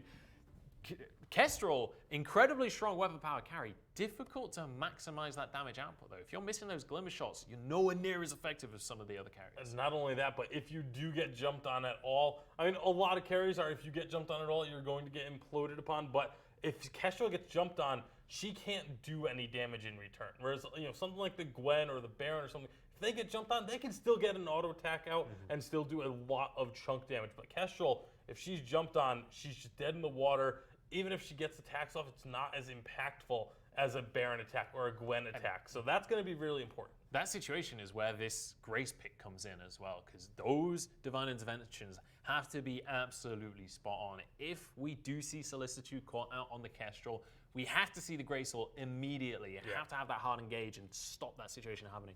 It's time to get on into the game though. Game number 3 in our first semi-final. We're kicking this weekend off in style. It's Queso against Sly. I'm gonna pass it once again to Humanist and FlashX to take away game number 3. Ladies and gentlemen, welcome to game 3 between Team Queso and Sly. I'm your play-by-play caster, Humanist, joined once again by our ever-phenomenal color caster, FlashX. And Flash, Sly have taken away a lot of picks away from Queso here. This is going to be very interesting. It is quite the mix-up. Cracks denying the Celeste from Techno JJ.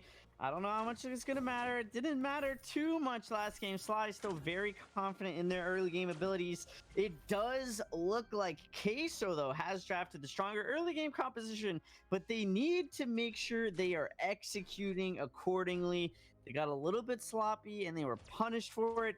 Techno JJ. Oh, huge steal by Sneaky onto that Crystal Treant. Sneaky was like, I'll take that. The guy looks like he had some practice stealing that one away. That was clean, to say the least.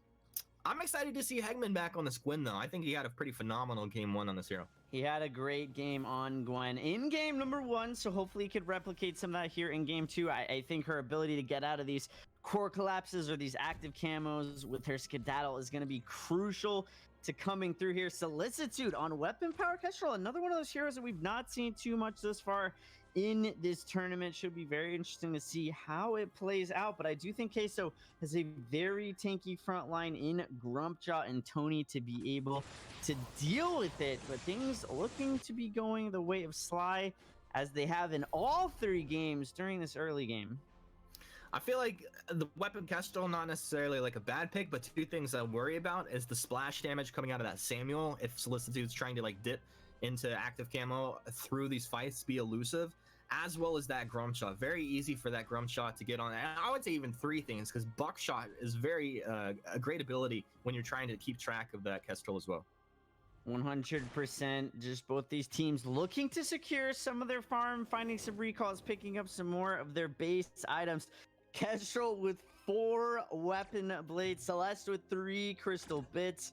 That's a lot of damage coming out of Sly. Neither team has really grouped as much as they have in the first couple of these games. It's been a lot of 2 or 3 man invades with some counter invades and counter rotations. I do think if these 2 teams group up, that Sly currently has the item advantage, that they might be able to turn things in their favor, but it doesn't look like they want to get engaged. What a taunt back! Will Sneaky die due to this? No, he stays alive. Sneaky, the legend, the god player himself will stay alive, but that was a nice little taunt from Tyrus. Sneaky has really looked good in all 3 of these games. Queso heading back up to the top lane, making sure that Sly is unable to secure that Crystal Treant. And that's going to be a great preventative play coming out of Team Queso. Tyrus, one great taunt into an awful one, but it will not matter as First Blood is struck by the Cheese team. They've got to be feeling good about that one. On top of that, they were able to secure both Crystal Treant. So having those buffs in their pockets, going back and Hegman picking up that weapon power Treant, things starting off pretty well for Queso. That First Blood not going to have too much of an impact as the gold is still very much even. It's a very tight game, but I think that once some of these heroes start hitting their first item power spikes, Sly is going to be playing on the back foot. Nice rotation through. Team Queso will be taking their own jungle weapon buff as well as crystal buff onto Hegman. Hegman really happy to trade with anybody right now. And it's just going to be, it looks like he shoves out the lane down here in bottom, maybe get a little bit of damage onto turret or rotate. Who knows? We'll see how that one's going to play out, but he's in a great place. Up in top, this top turret's taking a lot of damage as Fontu and Solicitude stacking up onto this turret. This turret's going to be going down incredibly low. Palmatoro by himself. Whoa! No, I thought maybe he'd try to jump in and contest. Won't even contest it, and that's the turret down 4.5 minutes in.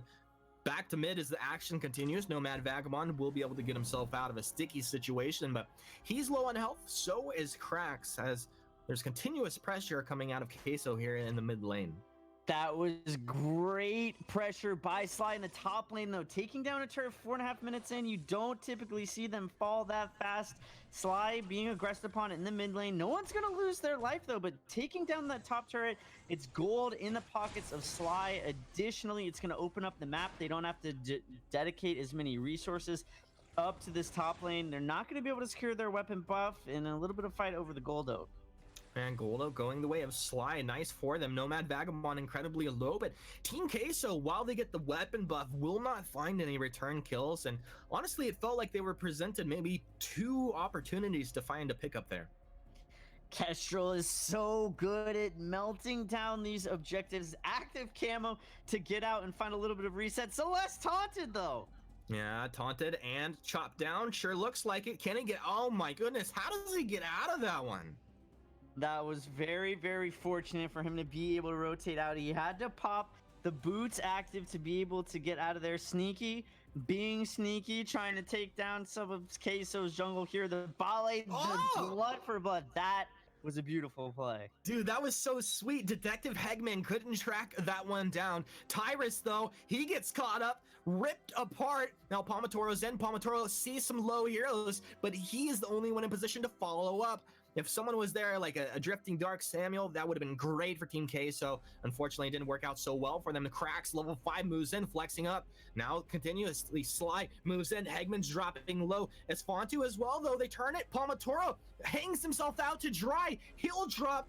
Hegman as well. Sly don't lose anybody. What just happened? I thought they were going to get the Gold Oak as well. That does go over to K. So that helps a little bit. My goodness, what an aggressive and clean play out of Sly.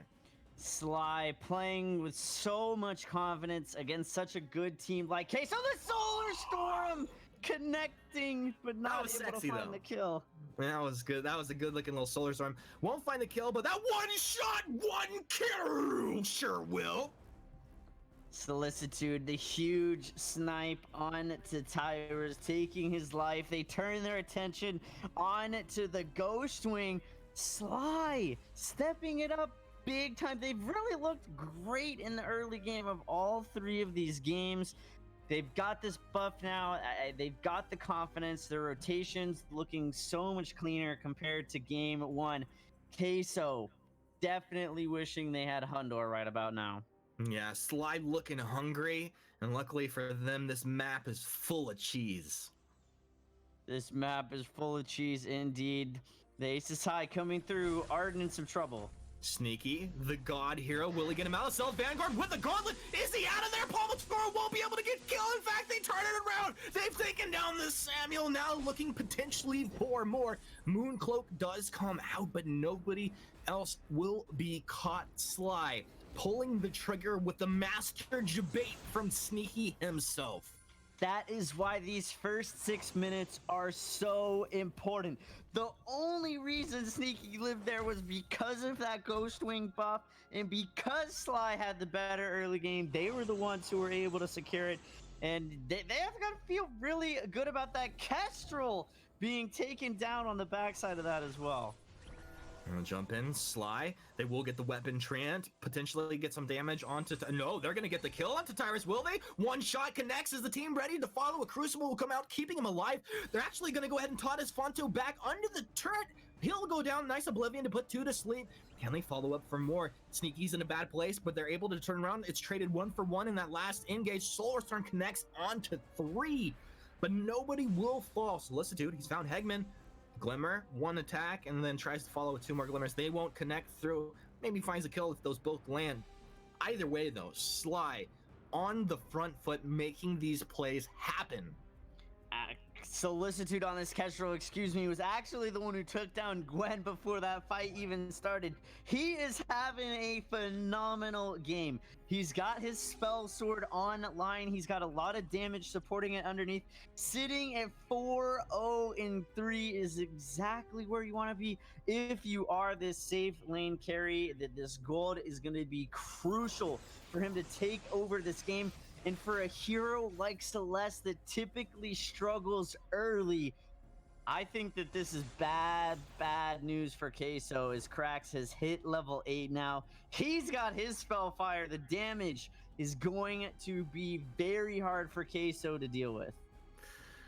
Oh, the move on in here. Krax actually grabs that crystal buff. Now, Mooncloak coming right back the other way. Sly's made the call to move in. There is vision down over here from Queso, but they quickly get onto target. My goodness, these guys are moving like they're made of lightning Tyrus. Looks like he'll get dropped to the bottom of this fight. We'll flip it around though. Here is Palmatoro. He's stuffed up. He's a hungry little boy. He's moved back with Nomad Vagabond under the turret. He will be able to find the kill. In fact, that's the only kill of this fight here so far. Now Solar Storm, still not enough. Crack stays alive on a sliver of health though, and the only player to drop there was Nomad Vagabond. Those were a bit more interesting rotations coming out of Sly. For whatever reason, Art and Flicker just completely left that fight, but despite Sly being a man down and Celeste just a sliver of health, they're looking for this ghost swing. Oh my goodness, Solicitude just melts on through Queso as they try to move forward here. Cracks low. You can tell that Queso know that they're in a good position to find and engage, but the question is, can you actually get onto the back line? The answer appears to be no. With that, Krax will be able to go ahead and teleport home. He's going to heal up, get back out onto the map, and now has Dragon's Eye complete. Dragon's Eye, the damage in these prolonged team fights is going to be so hard for Queso to deal with. Sly with about 3-4k gold lead. Queso looking to secure their Crystal Tran as it spawns. It will be interesting to see if Sly's able to... Woo! The one shot, one kill, putting 10-0 JJ very, very low. These are some nice one shot, one kills coming out here. Nomad Vagabond jumps on in. And was the Palmatoro? No, he wasn't able to get stuffed up there. That's going to be on cooldown about 60 seconds. Nice little split push coming out of Hagman. This turret starting to fall low. Safantu on Flicker, finding the rotation. Just going to focus on clearing the wave. Make sure the turret gets the barrier back online. Hagman not going to be able to find it. He's in some trouble right now. They should get this kill, right? Yeah. Yeah, absolutely. Oh, Hagman, there's nowhere to go. We sure do love you, though, bud. And Krax gonna be able to rotate down here, help his team out as well. Sly has the man advantage. Sneaky. Gauntlet coming back online, waiting for his team to catch up before he looks for this engagement. The Gauntlet dropping straight on top of 3 should allow Sly enough time to secure this Ghost Wing. Maybe a little bit early there. I like the positioning, maybe not the timing as much, doesn't matter. Ghost Wing captured up, Oblivion did come through, will not connect onto that Ghost Wing, and now this is Sly moving forward. They will take the weapon train, and Tony just getting torn apart with the bada boom. Will be able to reposition out of the Solar Storm. Nomad Vagabond chasing forward, pushing Team Queso on out of their own jungle. I guess this jungle basically belongs to Sly at this point. Sly doing whatever they want. This Ghost Wing buff, crucial. They took that turret so early on into this game, and it has paid dividends throughout the rest of this. Basically just being able to not have to utilize any of their turrets into this top lane. They're going to be looking for Black Claw here as well. Certainly, we are going to see some more turrets start to fall as Sly ramping up even more damage. Solicitude has that Sorrow Blade online now. Queso in a bit of a bad spot. Dude, this feels like an awful spot to be in. Could you imagine, like, you know, you've played for the better part of a month now. You have Hundort sitting out for this series, and suddenly you're on the back foot. Everything's going wrong for your team, but there's still a chance. Queso can put it together. They have the capability, but Nomad Vagabond, he jumps in to start things off. The turrets drop. Solicitude trying to get onto the target. Dips into the active camo, drops back. Palmatoro's in. Palmatoro's melted down. Blacklaw still alive.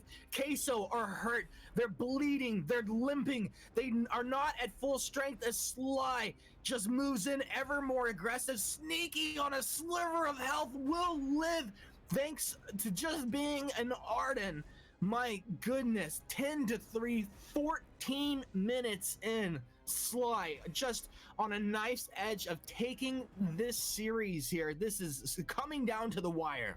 They need to keep this momentum up, keep their communication and rotations up. That was a 4-turret Blacklaw push because the minions in that bot lane actually finding one more icing on the cake. They have this gold lead.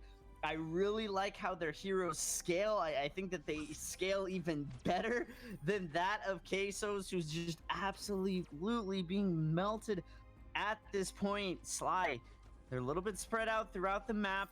They just can't get caught out, and this game will be theirs. Game plan theory craft something for me. If Team Queso are to win a fight, assuming it's not just like a pick, it's a team fight on team fight, how does that happen? Very hard. They need to they need to be able to kite. Samuel needs to get to maximum Dragon's Eye stacks in the backs of these fights.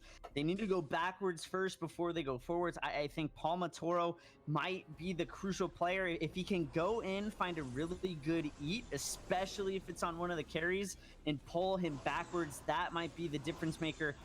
Queso do not want to give up this Ghost Wing buff. They're in a really bad spot now. Gauntlet over the wall, Sneaky. Is this the gauntlet that his team needed? Bada boom from Tyrus will disrupt the fight. Team Queso applying some pretty good damage at this point. Looks like Tyrus may be dropping down low. Solar Storm connects over here on Nintendo JJ. He's forced back. He's got a couple Dragon's Eye stacks. Maybe they want to re-goose on into this. One shot, one kill, flies down, looking for Hegman. Will not find Hegman, as he's learning a little bit from Sir Sneaky himself. I think if Sly's smart here, they just find the reset. They go back to base, get full health. They already have the Dragon's Eye buff secured. Queso continuing to put on the aggression, though. Yeah, it looks like they are going to find that reset. And with these buffs in their pocket now, if they do find this reset, surely they can control the momentum however they want, keep the tempo up, dictate the game in their favor. Mooncloak sitting on that 50-second cooldown. Celeste has hit 12 now. The level 3 Solar Storm is online. And Queso, they're going to want to pick up some Slumbering Husks on their carries very, very shortly, or the Solar Storm is just going to rip straight through them. It's a predicament, right? Like, you want to pick that item up, but at the same time, if you're not doing enough damage... Oh, look at that. Hello, this is a Solar Storm. And what was that, 35-second cooldown when he threw that out? Super, super short. Tyra's very fortunate that he's the only, or I guess Gromshot too. One of only 2 people, though, with that Slumbering Husk. Sly, though, a little bit spread out. Sneaky, not with his team, as they're looking for this Blacklaw. Sneaky on a research mission, though. He will go ahead and join his team at this point. Nomad Vagabond took a lot of damage. Now Sneaky's here. He'll go ahead and throw the Vanguard to his ally. Tyrus with a bada boom, knocking Nomad back into the jaws of Team Queso. Palmatoro is trying to get onto the back line, but he takes way too much damage, has to reposition. Solar Storm onto 3. Now Team Queso on the run. Tyrus turns around with the taunt. I don't know about that one, but maybe potentially that was the play. Sly completely dropping off the black. Look at that one shot, taking Hegman down to, I don't know, had to have been like 20 HP at that point. Sly back over to the Black Claw. There will be no contest. This will be going the way of Sly. And if they play their cards right, ladies and gentlemen, Flash X included, this could be the game. This could be the game indeed. Sly gonna look for a little bit of a Sly split push up in this top lane. Gonna force Queso to deal with the Black Claw. Surely they just tank this turret. They do. It falls very, very quickly. Black Claw, he just needs one big breath onto that armory. It will take it very, very low. But Queso going to be missing 2 of their base turrets at this point. That's an interesting call. Sly move in. Actually, it's like just surviving one more attack, it'll drop down. I'm sure Sneaky will take that out. It does get the barrier right last minute. It does not matter, though. Hegman with that aces high, buying a little bit of time for his team now. This is it, Team Queso. Nice splash damage coming through. Sly Hair dropping low. Team Queso, now's the time. Get in there, get some kills.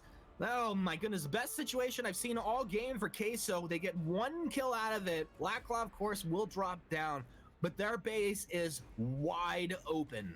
That was a great defense coming out of the side of Queso. They pick up 1 kill onto Arden. Unfortunately, they needed to find more. Techno JJ, the difference maker in that team fight. And if Krax didn't have the block onto Grumpchaw's Eat, surely that would have been a huge turnaround for Queso. But yeah, phenomenal block. That's the kind of mechanics you expect to see out of these top players. And surely Sly doing everything in their power to earn this win in this trip to the finals, but Queso is not making it easy for them. Nah, Queso is going to hold on. These guys have years of experience. I mean, some of the most experienced players in the scene here, as well as a couple of newcomers as well. Solar Storm tears on through Queso, but not before they get this Ghost Wing. Tyrus over the wall. He was the lowest on health and the farthest back. Bayou's down. The gauntlet comes down from Sneaky. This is a bad place to be for Queso. You might have to just turn around and fight at this point. Paul Matoro's dropping low. Tyrus has fallen. Sly moving in. Sneaky stays alive. Hegman turns around. Will find 1 kill there. Nomad Vagabond comes in. This is going to be Hegman finding another kill. Techno JJ, last man standing, drops the Malice and Verdicts. Oh my goodness, he took Krax down so incredibly low. He cannot afford to die. This is a 3 versus 1 situation, potentially one of the most highest pressure situation Techno JJ could have found himself in. This is the armory will be the target for Sly. Techno, he has that drifting dark. It's got to be perfect. He's in it. He's drifting. Mouse and Verdict body blocked off by the flicker. Moving in. Bayou's alive, but the Solar Storm takes down the Vein Crystal as Sly take the victory in Game 3 with the reverse sweep, punching their ticket to the Summer Open Finals. What a series. I could not have predicted this. Oh my goodness, Flash.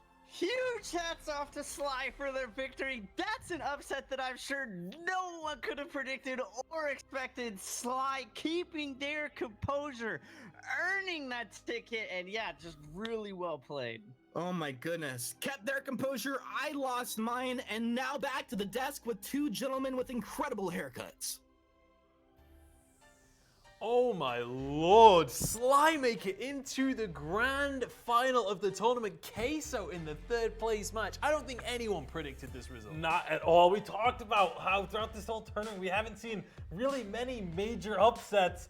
There's a major upset. That is massive. Sly taking down Queso and going into the finals. I cannot believe my eyes. And let's take a moment to appreciate how much of an impact Hundor makes on this team, because this is a very different Queso to what we've seen the rest of the tournament. Clearly Hundor is a big part of the in-game communication as well as just being a carry. Yeah, absolutely. Queso without Hundor just does not look like Queso. I mean, their decision making wasn't as crisp or as clean as it typically is, and because not only is without Hundor there, they have to swap up other roles too.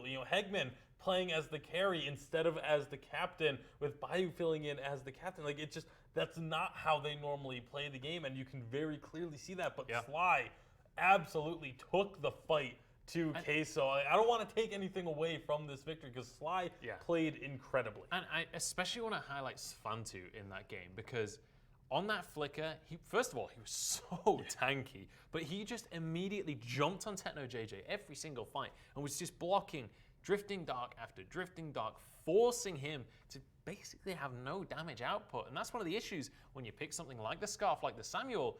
You can just be completely shut out of the fight. Savantu identified that and capitalized beautifully. Yeah, he was literally built himself to be a damage He was a brick wall of the Samuel, and just like you mentioned, just denying all of that damage, getting onto his carries so well.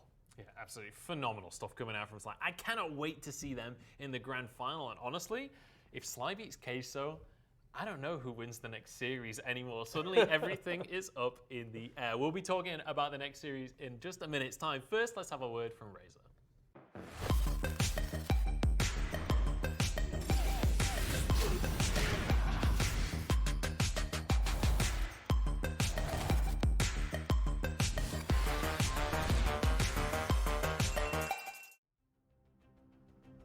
We are coming to you guys live from the city of Las Vegas, Nevada. We're broadcasting from the PokerGo studio in the Aria Resort and Casino, and we're here for our semi-finals. It's the top 4 teams playing it out across the course of this weekend, and it's been the culmination of this PokerGo format. Single elimination, best of 3, and we've seen upsets galore across the course of the tournament. This one, the biggest of them all, Sly managing to take out Queso, but it means it's time to move on to semi-final number 2. It's time to find out our second finalist. It's Clash going up against Rising Lotus, presented by PlayVig. And we spoke to both of these teams leading on into the week.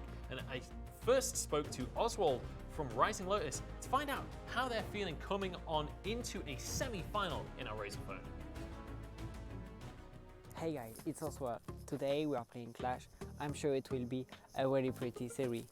The new Rising Lotus I create, they are only 4 weeks, and what can do Rising Lotus is incredible today. Play a semi-final is really incredible for the team, and we didn't expect so much, but play a final could be really crazy. Just follow us and see you. Jasmine from Team Clash here, and for us, winning VPL is way more than a simple tournament. It's a rivalry against Team Queso. Everything has started even before the preseason, and it's going to last for much longer time than everybody can ever expect. Hopefully, we can pull off a win and prove that Team Clash place in Europe is at the top. You can feel the difference in confidence levels coming into this. You got Justman oozing confidence from Clash, and Rising Lotus, Oswald just honestly happy to be here. We can see the comparison in stats between these two teams. When it comes to kills, when it comes to gold, there is a huge advantage in favor of Clash. Yeah, that's a massive advantage for the side of Clash. And, you know, it's very different from our previous matchup where we said, you know, these two teams play a very similar style, but one just had excelled a little bit better at it. Clash plays a very different style than what we see coming out of Rising Lotus. And Clash thus far has looked dominant in their games, but, you know, we said the same thing about Queso, and they just dropped their series. So this is, again, there's opportunities for these underdogs to take victories from top teams. But let's not get too ahead of ourselves. Queso is playing without their mid laner, without their AD carry, sorry. So obviously a pretty different story coming into that one. Clash is playing at full strength, and full strength is terrifying. Like we said before, I've got these guys predicted to win the entire tournament, but I do want to take a moment to appreciate that Rising Lotus are coming in on the back of a bit of a hype train here. They surprised Divine Vendetta 2-0 win in the quarterfinals. If they can keep this train rolling, could we have a Sly Rising Lotus final? That would be something to behold. That absolutely would be. I don't think it's going to happen, but I wouldn't have thought that Sly was going to get past Queso. So I'm not going to write anything off just yet. We'll have to see how the games play out, but make no mistake about it, Clash is the heavy favorite in this matchup. Absolutely. Let's take a look at the players that are going to be stepping onto the rise here today, starting with Rising Lotus. Your underdogs here is PT Lan, Oswald, who we just heard from, Mr. Cool, Joey Skaggs, and Shiruka going to be stepping on forward. I'm curious to see what these guys are going to be bringing to the map. And very interesting thing about them is one of their substitutes now is Mowgli. So we'll see if he actually gets onto the rise. But on the other side is going to be our favorites for this matchup. It's Clash, led by Leon with Agony, Imagination, Justman, I'm the Doom, and Disowned, rounding out that roster. So again, lots of power on this side. And again, substitutes for them, if they do use them, which we have seen them doing, they're just as good as the rest of the lineup. And because they have that built-in flexibility of Leon, using a substitute for them is not as harsh as using a substitute for any other team. Absolutely. This team feels like it's more of a, not to say they're not coordinated, but it feels like singular all-star players coming together to form a team, as opposed to Queso feels like more of a unit that was made to be a team. This is more of just joining forces to win a tournament. They're definitely coordinated and they're definitely all-stars. And I want to talk about Disowned, I want to talk about Imagination. These guys, incredibly strong players, and I feel like we always talk about I'm the Doom and Leon because they are such stellar players. But the rest of the guys on this squad are also incredible players. They're kind of overshadowed because the sheer power of this roster. Yeah, I mean, they don't get as much of the fame and the recognition because, like you mentioned, they're just when you have someone like Leon on the team, he's going to be the target that you talk about just about every single situation. So that's kind of a catalyst of what is around them. Yeah. But we'll see, because they do have to step up. Like, they do still have to play very strong if they're going to be continuing to be the favorites. Yeah, if they want to be the favorite, they have to show it here today because there are no slouches in the top 4. Now, I want to do a quick shout out for you guys that you at home can get involved in the VPL. The Autumn Open has been announced. It's kicking off on October the 20th, and you at home can sign up right now and get involved. 16 teams will be invited. You and 4 buddies could be one of those 16. We saw some awesome teams coming in of all levels of skill, so you can have an opportunity to play against the pros and to prove your stuff. There is $10,000 up for grabs. You'd be a fool not to join. Yeah, and as you just saw, these top teams can be beaten. So, you do have a chance. You gotta sign up. You gotta just step up and make the first move.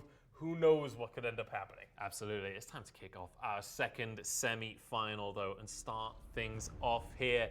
We're going to be finding out who's going to that grand final, who's going to stay in the running for that top $3,000 prize, who's going to be going home potentially empty-handed, because whoever loses, they have to face Queso in the 3rd place match. Yeah, it's just so crazy to even hear that and have that be a reality, but we'll see where they're going to go with these picks and bans. We do Instantly, we have strategy coming out from Clash here.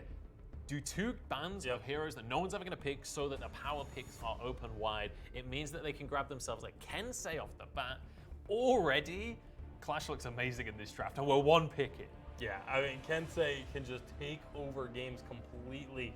And this is something where I feel like, if you're a member of Rising Lotus, you have to recognize that and say, okay, if they're throwing away their bans, we should probably leave some of these power picks open for ourselves and not ban them away. But they took away some of those strong picks that you see teams always prioritizing. And so they end up without getting to match the Kensei. It was so often we see the Kensei getting matched with a Kinetic, and it's not going to be able to happen here. So I think this is one of those situations where when you see your opponents going for those kinds of bans, you need to match with something similar so that you can have as much power as possible open to you. Yeah, it's definitely a strong strategy. I like the Grace Lock in here as well as the Kensei. Just means he's going to have that protection and healing as he dives on into the backline. We'll see if that's going to make a big difference. Against Churnwalker, Arden, and Tony, there's a lot of peel here. This is going to be hard. A lot of peel and a lot of durability for this Kensei to have to try and work through. And I think the plan for what it looks like to me is that they're going to be hoping that when Kensei dives in, they can use some of this crowd control to keep him in place so that they can then try and burst him down. But the Vox actually goes a little bit against that because Vox I actually much has prefer to. Vox. Okay. I do much prefer Vox in the long run, but it doesn't work with that whole burst down Kensei immediately because he does have to ramp up himself. Yeah, he definitely doesn't get to burst Kensei, but I actually prefer going with a bit of a safer carry rather than go all eggs in the Baron basket, do we survive against the Kensei? Because I'm the Doom is going to do work. It's going to be Malene locked in as well as a flicker from the side of Clash. This is an aggressive composition. They are looking to force team fights and early on. And not only that, but they're also looking to pick one target and just delete them. And then move on to the next target, rinse and repeat. Baron there and is Vox. going to be the Baron. So this could be a Crystal Vox CP coming out. Vox? Or Crystal CP Baron. PT Lamb. What? We completely missed it. PT Lamb has been destroying on Crystal Baron. I don't know how I didn't mention this before. Of course it's Crystal Baron. PT Lamb is terrifying on this. We saw it last weekend from Rising Lotus. This has the potential to be an incredible game. The concern is, will it be able to hold up against the Kensei? But at the same time, the reason why PT Lamb was able to be so strong on this Crystal Baron was when somebody dives him, Mortar's right on top of himself. So Stay in melee range. Stay in like damage. Kensei drives onto Baron, there's going to be Mortars just raining down on his head. So there is a chance there. We actually saw from PT Lamb tweeting before this yesterday. He was just saying that they're excited to be in the semi-final right now. They're excited to have an opportunity to make it to that grand final. We'll see if they're going to be able to. They've got PT Lamb's Baron. They have a damn good composition. So does Clash, though. It's time to kick off our second semi-final. We're going to be discovering who goes to the grand final, who's going to be fighting for that #1 spot. I'm passing it once again to FlashX and Humanist for Clash against Rising Lotus.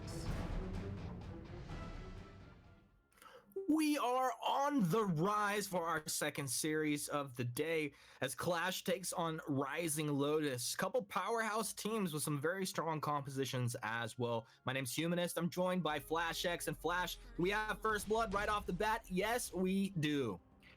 Big yikes to Zone. That's not how you want to start things off, Clash. Putting themselves on the back foot, not the kind of start they wanted. Rising Lotus not looking like they're willing to back down and give it over for free. We saw a huge upset. Slide taking down Queso in game 1. Rising Lotus. That's got to just be a mental boost, like realizing and understanding that as the underdogs in this situation, you can do it. PT Lamb, he is trying to write his name in the history books on the CP Baron, but Oswald in the mid lane in a little bit of trouble. Oswald will live through that as Leon booting up into the jungle of Rising Lotus. Now, Rising Lotus was able to take the weapon trant away in the bottom half of the map, in fact, that full jungle. But both crystal buffs do go over to Clash. Maybe if we don't have an engagement, you can talk about your preference, and is that a win for either team there? I think it's got to be a win to Clash. I mean, trading over that part of the jungle is fine, but Clash also able to secure the weapon power treant of Rising Lotus as well. First blood, even though it was given up, it is going to be Clash sitting on a little bit of a gold lead. Interesting to see this Maline taking mid lane instead of Samuel. I think traditionally in North America, you have Samuel in the mid lane and Maline in jungle. This is definitely just a preference coming out of Clash. They've made some interesting decisions this summer open already, but that has worked out very well for them thus far. But Agony and I'm the Doom gonna start pressuring this bot lane, and that is a duo that if I was Kieran on this Arden, I would not want to go up against. I mean, you talk about them both together. That's an incredibly scary thing. Just for me, I'm excited to have I'm the Doom on this Kinsey. It's like playmaker, a player on the playmaker hero. Kieran does try to get in a contest, not gonna find anything there. And I'm the Doom, like, as this guy ramps up, he is the kind of player who will jump into 3 or 4 heroes and just slice and dice all over them. Yeah, Clash looking to be a little bit of aggressive right here. Leon on this flicker, frontlining for his team. Starting to fall a little bit low, though. Getting nice, absorbing a lot of damage. He dips behind the Crystal Trance, so using it to body block. I'm the Doom is in with the Lotus Strike. We'll be able to find the kill there. Now this jungle goes over to Clash, and Clash on the board. The game is now 1-1. Oswald opting for those tier 2 boots very early on. I don't know if that's the right call. It leaves him open to be very squishy. I think on the back of that, he has even more interesting itemization of the double O-cart into the double light shield. On this Turnwalker, you have to be able to frontline and you have to be able to land your chains. Leon just moved in with a Fairy Dust, takes that Gold Oak away from Rising Lotus. I can't believe my eyes. Now Oswald hung out to dry. He'll drop as the second kill of the game comes through here.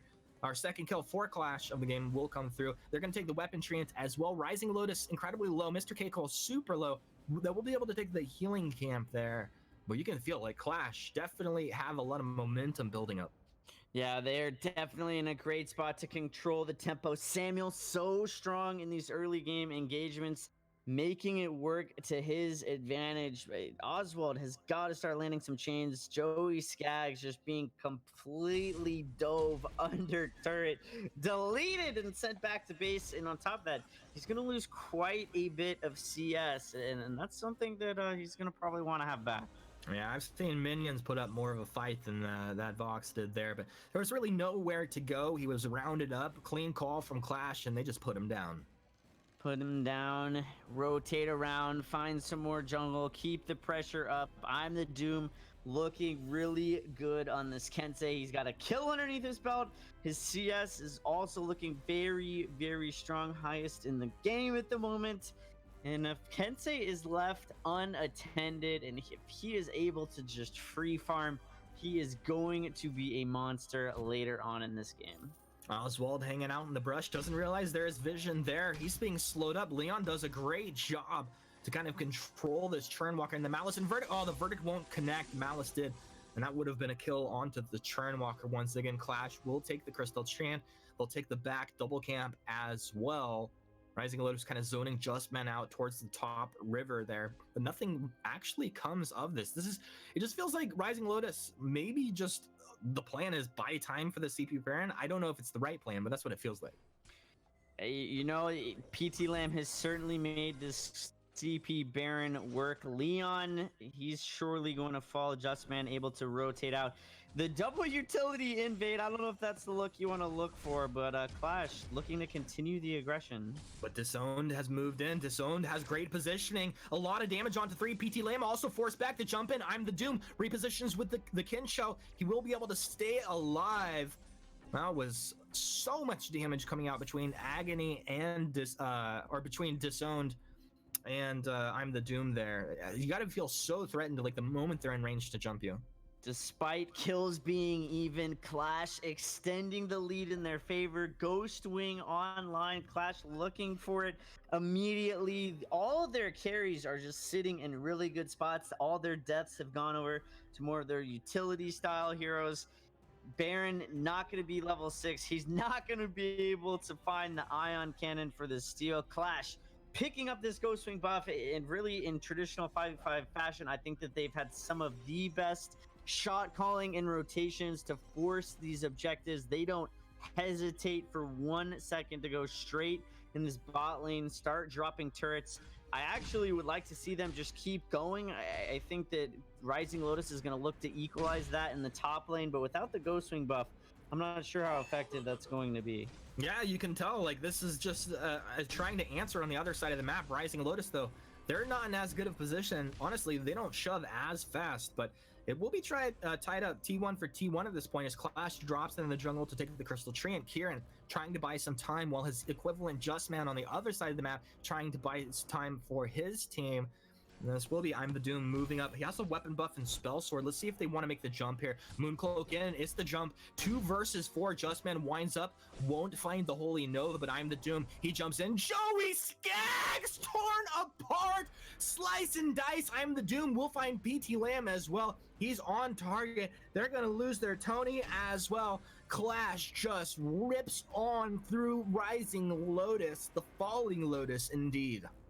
Forcing team fights, forcing objectives when you have this Ghost Wing buff is so important, and Clash is doing it so well. Over a 4K gold lead now. They're looking for more. Oswald trying to contest a little bit. I don't know if that's going to work out too well for him, though. I mean, you're the Churnwalker legend, right? I do what I can. He went for Crucible first. I don't know if that's necessarily the move. The only thing you're going to want to be blocking is the Sam Sleep.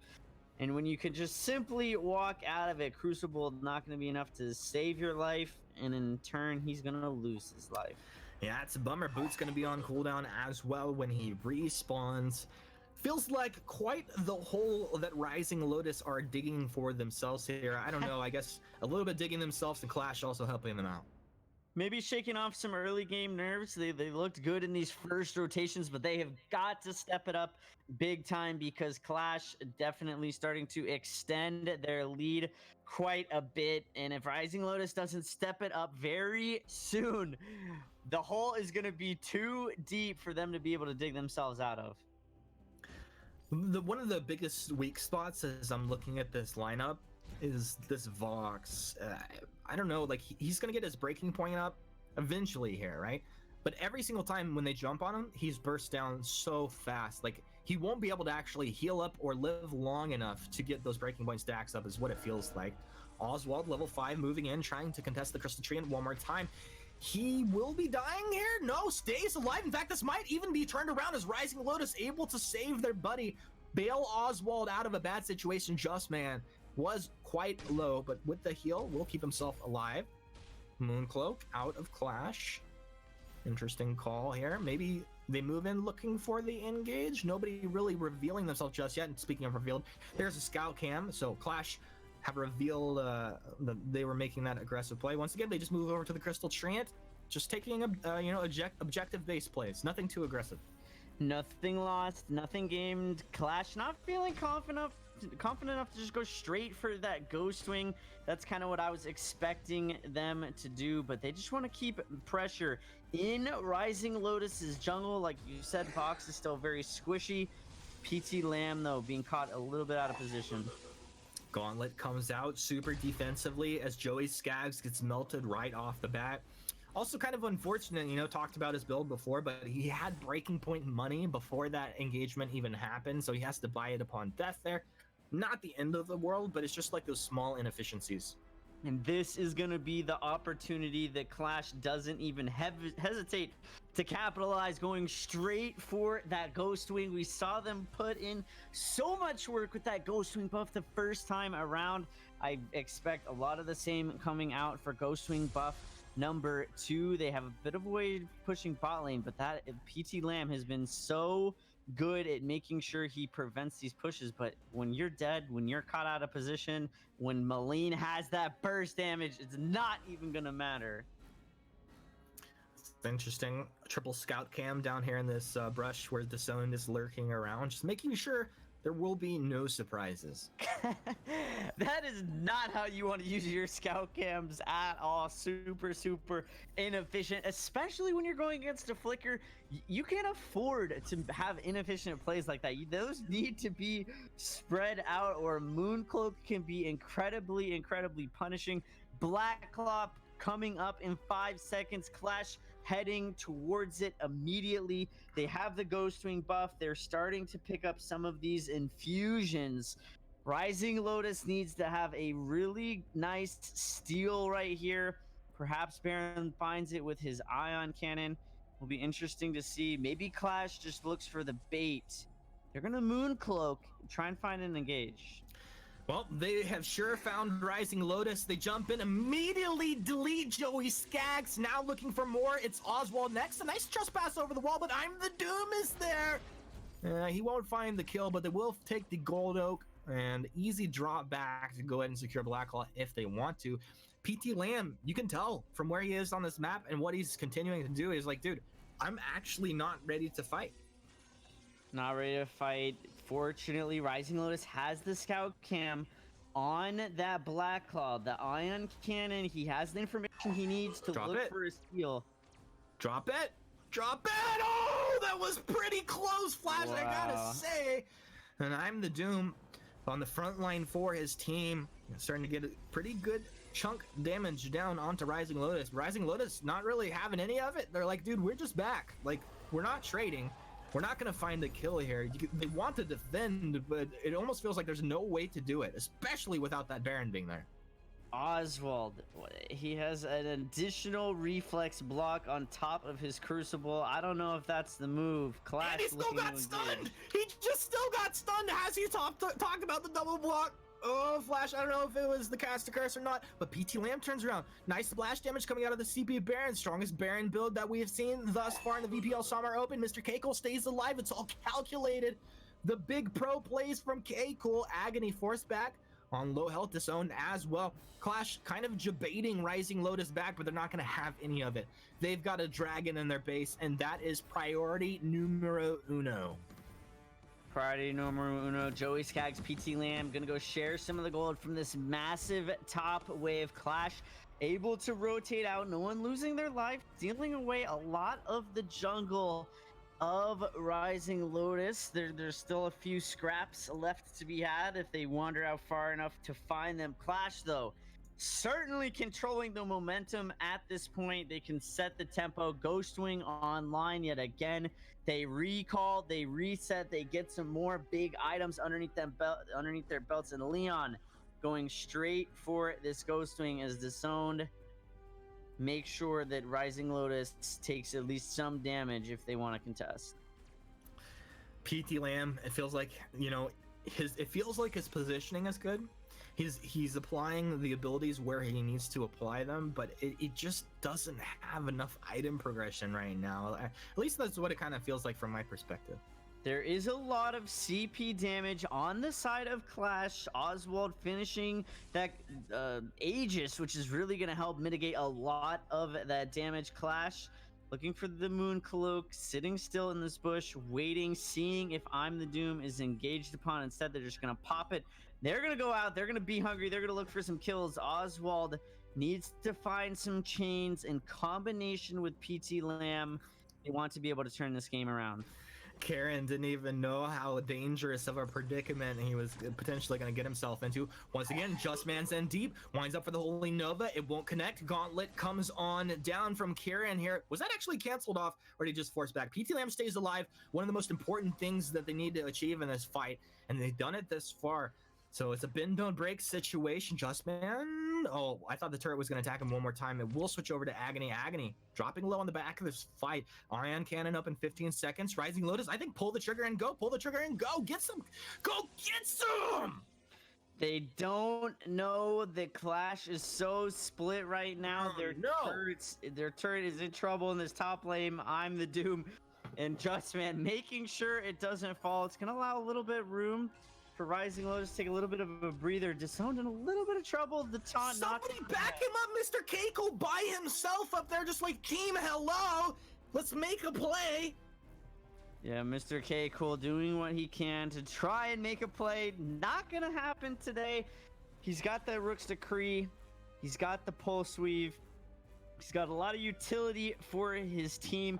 If he can find the right bada boom, preferably on Agony, to just bounce him right back into his team, that's the kind of play that he needs to find to turn this around. Blackclaw gonna be spawning again here in less than 10 seconds, and Rising Lotus, this is gonna be one of the most important engagements of the game. They're down 10k gold at this point. Mooncloak is online. They need to make sure they have scout cams down to be able to see it coming in. They have a couple. Clash playing the patience game, seeing if Rising Lotus will present themselves in an unfavorable position. They might just present themselves on a silver platter if they're not careful here. PT Lamb starting to pour it out. His team cannot be engaged upon while he is not there. That's just like something that cannot happen right now. Mooncloak. This will be Clash dropping back over to Blackclaw. Now, there was a vision forward for Rising Lotus? No, not really. They saw the Mooncloak going backwards. They have to assume that this is happening. Okay, cool. It's all about this bada boom. As you mentioned, Flash, I think that was a great call. Oswald engaged upon. He gets some nice hook and chains out to start this fight off. Come on, Baron, where you at? PT Lamb gets in there. Nice Porcupine Mortars coming down. They take Kinsey to start it off. This is the perfect fight so far for Rising Lotus. Oswald with the trespass. Clash are melting. Rising Lotus haven't lost anybody. It's a triple kill for PT Lamb on the CB Baron. Agony in the drifting dark, fading away like Jordan in its prime, but it won't be enough to find a return to kill. Mr. Keiko moving in. They find Disowned. Disowned. He will be melted down. Rising Lotus are doing it. Bada boom, but it's the wrong way. We'll forgive you, K-Cool, because the rest of the fight was pretty spectacular. Wow, Rising for sure with how sparse split PT Lamb was from the start of the fight that they were going to be in a lot of trouble. They were able to pick up that kill onto Kensei, which was huge. The fact that Kensei doesn't have a slumbering husk at this point is astounding. He needs it to make sure he can survive through this Baron's burst damage, because after he bursts you, he does not have a lot left in the tank to be able to put it up. He's gonna be able to secure that, or who did? Leon on Flicker actually able to secure that crystal buff. Able to secure that crystal buff. Nice job. Once again, it's these small things that are gonna add up. I mean, let's make this very clear. Rising Lotus are in a hole, but they made that god play. They need to make another one right now. As Clash pull the trigger, they're aggressive. They're mad about losing that last fight, but PT Lamb stays alive. The splash damage is coming out. Joey Skaggs stacking up his breaking point. A trespass stuns onto two. They'll take down Grace to start the fight. Leon looks like he'll be next. Rising Lotus are doing it right now. Flash, Twitch chat, lose your minds. Rising Lotus, if they play like this, they might be meeting Sly in the finals. Jump forward, bada boom, back, Agony. Agony's down. It's 10-10. We're 20 minutes in. Black Claw still alive. And Rising Lotus rising to the occasion as the ion cannon drops down. The first base turret has dropped. 26 seconds for Agony, 6 seconds for Justman to come up, 10 for Leon. The armory is down. Do they go in and close this game out, or do they back up? They're going to play this patiently and get back. They don't want to lose anyone else. I'm the Doom. You're playing with fire, buddy.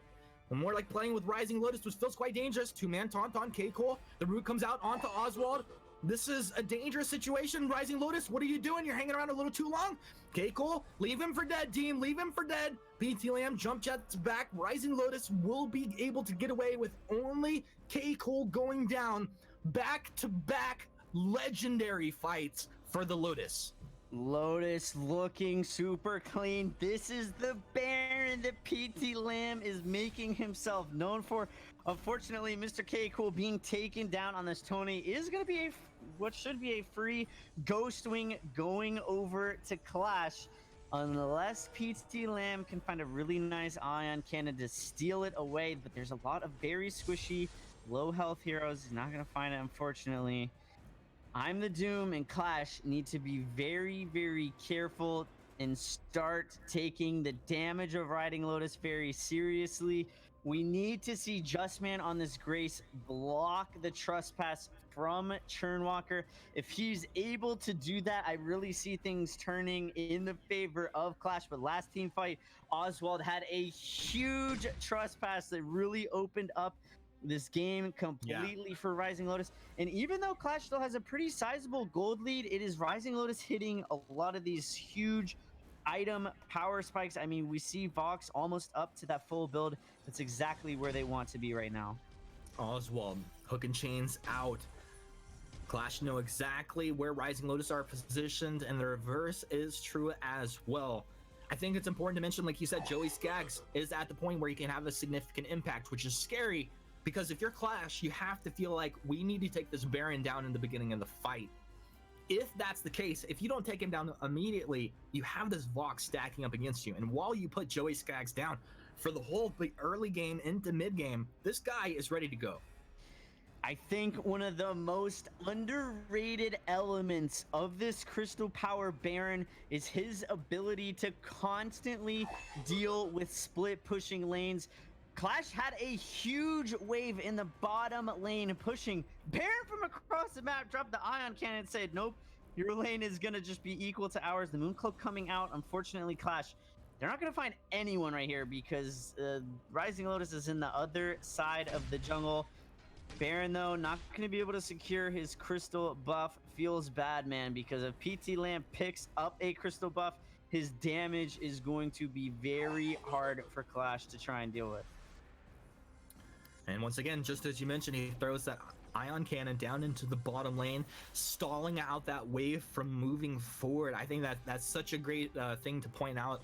As you mentioned, like just the lane control, it means that you never have to worry about splitting someone apart. Splitting apart right now, it would be Leon splitting apart Rising Lotus. Oswald's on the front of the fight. Is he going to get a trespass off into this fight? He stays alive. They turn it around. He does. Well, the trespass comes through, but wasn't really the stun they were looking for. Doesn't matter as they hide within the walls of that gauntlet. PT Lamb jump jetting backward. I'm the Doom's coming around the backside though. Sneaky plays. Second Mooncloak here in the last minute. They'll move in. They're onto PT Lamb. PT Lamb's got to jump jet back one more time. Throw the Porcupine Mortars out while kiting backwards, but I'm the Doom is there. He's got the Lotus Strike. He's got the kill. PT Lamb's down. This might be the fight that Clash was looking for, but now Joey Skaggs, he's collapsed upon. This is the fight that they were looking for. Double kill actually going to Leon. They'll lose 3K cools down.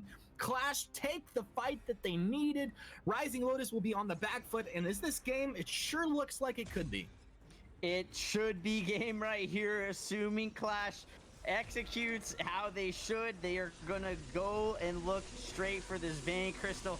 Clash almost throwing away their lead. They are going to turn it up here when it matters most and close this game out. And yeah, taking a 1-0 lead over Rising Lotus here in game number 1. All right, well, that'll be Clash up 1-0 early on in this series. Rising Lotus with a couple of just amazing comeback fights down over 10k here in the late game. I'm excited to see what can happen in game 2, but to break this one down, let's throw it back over to the analyst desk. Oh my goodness. Clash take the game in the end, but that was as close as they come. And honestly, the PT Lamb CP Baron hype train has well and truly left the station. There is no denying now that PT Lamb is a god when it comes to CP Baron. Yeah, absolutely incredible. I mean, that last team fight, if he just jump jets into a better location, this could be a very different game. They could end up winning that team fight, winning the game. But really great job by Clash to recognize the moment he was out of position, they all collapsed and went in for that kill, knowing that that was the kill that they needed to pick up. Yeah, and I'm the Doom on Kensei as well. Like, his play on that hero is immaculate. Every single game. I think that's the 3rd time we've seen it in VPL, which at that point I'm like, how did it get through the bans 3 times? But I'm the Doom specifically always dominates on Kensei and showing why in this game. Yeah, and it's just really, again, the early game lead that the Clash built up kind of almost just makes the comeback from Rising Lotus that much more impressive. Yeah. But Clash able to close it out in the end, and Leon getting the triple kill on Flicker to finish off the game. Really impressive stuff from them. Yeah, let's have a bit of a recap of how we got to this point, how these two teams are in the semifinals with our Rockstar Rewind. Starting off with Clash, these guys across the rest of the tournament have just looked dominant. There has been no one that even gave them a struggle so far. Yeah, they have been absolutely cleaning house. I mean, again, most of these teams have been just dominant up until this point. And as you see, this road to the semifinals that they've had, taking down Great Invoxus and then Cyclone as well. You know, Cyclone had a little bit of hype behind them, but Clash just absolutely shut the door on them. So really great stuff coming out of them. But we're also going to take a look at Rising Lotus and their Rockstar Rewind. Yeah, absolutely. And Rising Lotus, this was a series that they were the underdog and no one was expecting. They were behind in gold and then they managed to kite it away. Beautiful corners, beautiful team play, keeping PT Lamb alive on the CP Baron. That's exactly what we've just seen in game number 1 as well of this series. Not been quite enough though against the likes of Clash. You can see them managing to beat out Team GG and then finishing it up with Fiery Tail Sports as well. Yeah, again, their path to the semifinals has been very, probably one of the more difficult paths because the teams that they beat were actually stronger looking than I think any other team's road to get here. I mean, we saw them, the Divine Vendetta took down Historic, who looked incredibly good in their play-in game, and that was who they had to beat. So I think their path has actually been one of the harder paths for any of these teams to get here. Yeah, absolutely. And Rising Lotus, honestly, I want this to go to 3 games. I want them to be able to take this next game, but I'm curious if Baron gets through the draft. Because let's bear in mind, Clash, game 1, they didn't ban power picks, right? They avoided the power pick ban so that they could allow things through. If you're throwing away bans anyway, why not go for the target ban? Baron isn't something that Clash is known for themselves. Shut out that opportunity, and maybe you just completely shut down Rising Lotus. I mean, they do have some Baron players in their roster. Hell's Devil is a very well-known Baron player. Obviously, he's not in the starting lineup right now, but it's definitely, they know the strengths of this hero. So it is very much a potential. Let's take a look at the suggested bans on the side of Clash. I wonder who they're going to ban away here. I'm curious to see how this one does pan out. Yeah, you're right, Hell's Devil does play Baron, but Hell's Devil not going to be playing in this series. Honestly, even if you do play Baron, like almost all of Rising Lotus's wins have been with Baron. So just take that off the board. And you They immediately could even potentially pick it up for themselves if they really want to, because I don't think this Baron is going to get first picked from the side of Rising Lotus, but we'll see where the priorities are going to lie. They do, see a couple of Flicker hovers there, so we could potentially see this Flicker get targeted away as well. Yeah, absolutely. Flicker could be the option. Baron is going to be target banned in the end. Honestly, Clash is kind of the only team in both regions that is brave enough to use their bans against an opponent. Either throw them away or target ban specifically. We see that so little. Everyone else pretty much just bans the power picks. Does mean that Kensei has made it through because Rising Lotus decided not to ban anything, but they didn't pick up the Kensei, and that's an instant lock for Clash. Why? Why do you not pick the Kensei? Or at least ban it. You had a ban. You had a second ban. Ban Kensei away. I don't understand why they let this through. I mean, you even if you accidentally left it through, if you meant to ban something but you just didn't hit it in time, at least pick it then. Like, there's something's got to give there. Yeah, I mean, Churn Walker open as well. That's likely going to be locked in here. Very strong pick, but I mean, I don't want to get too far ahead. This game is not unwinnable. Kensei is not an automatic win. They almost but won the Doom on against Kensei last game. Is terrifying. They did almost win against Kensei last game, but that was, again, with the CP Baron that has been taken away from them now. If you're going to just... The issue is they left a ban open with Kensei available. Yeah. If you're not planning on playing Kensei, why leave him open? Just why? It doesn't make any sense. Either way, we are going to see the Grace locked in.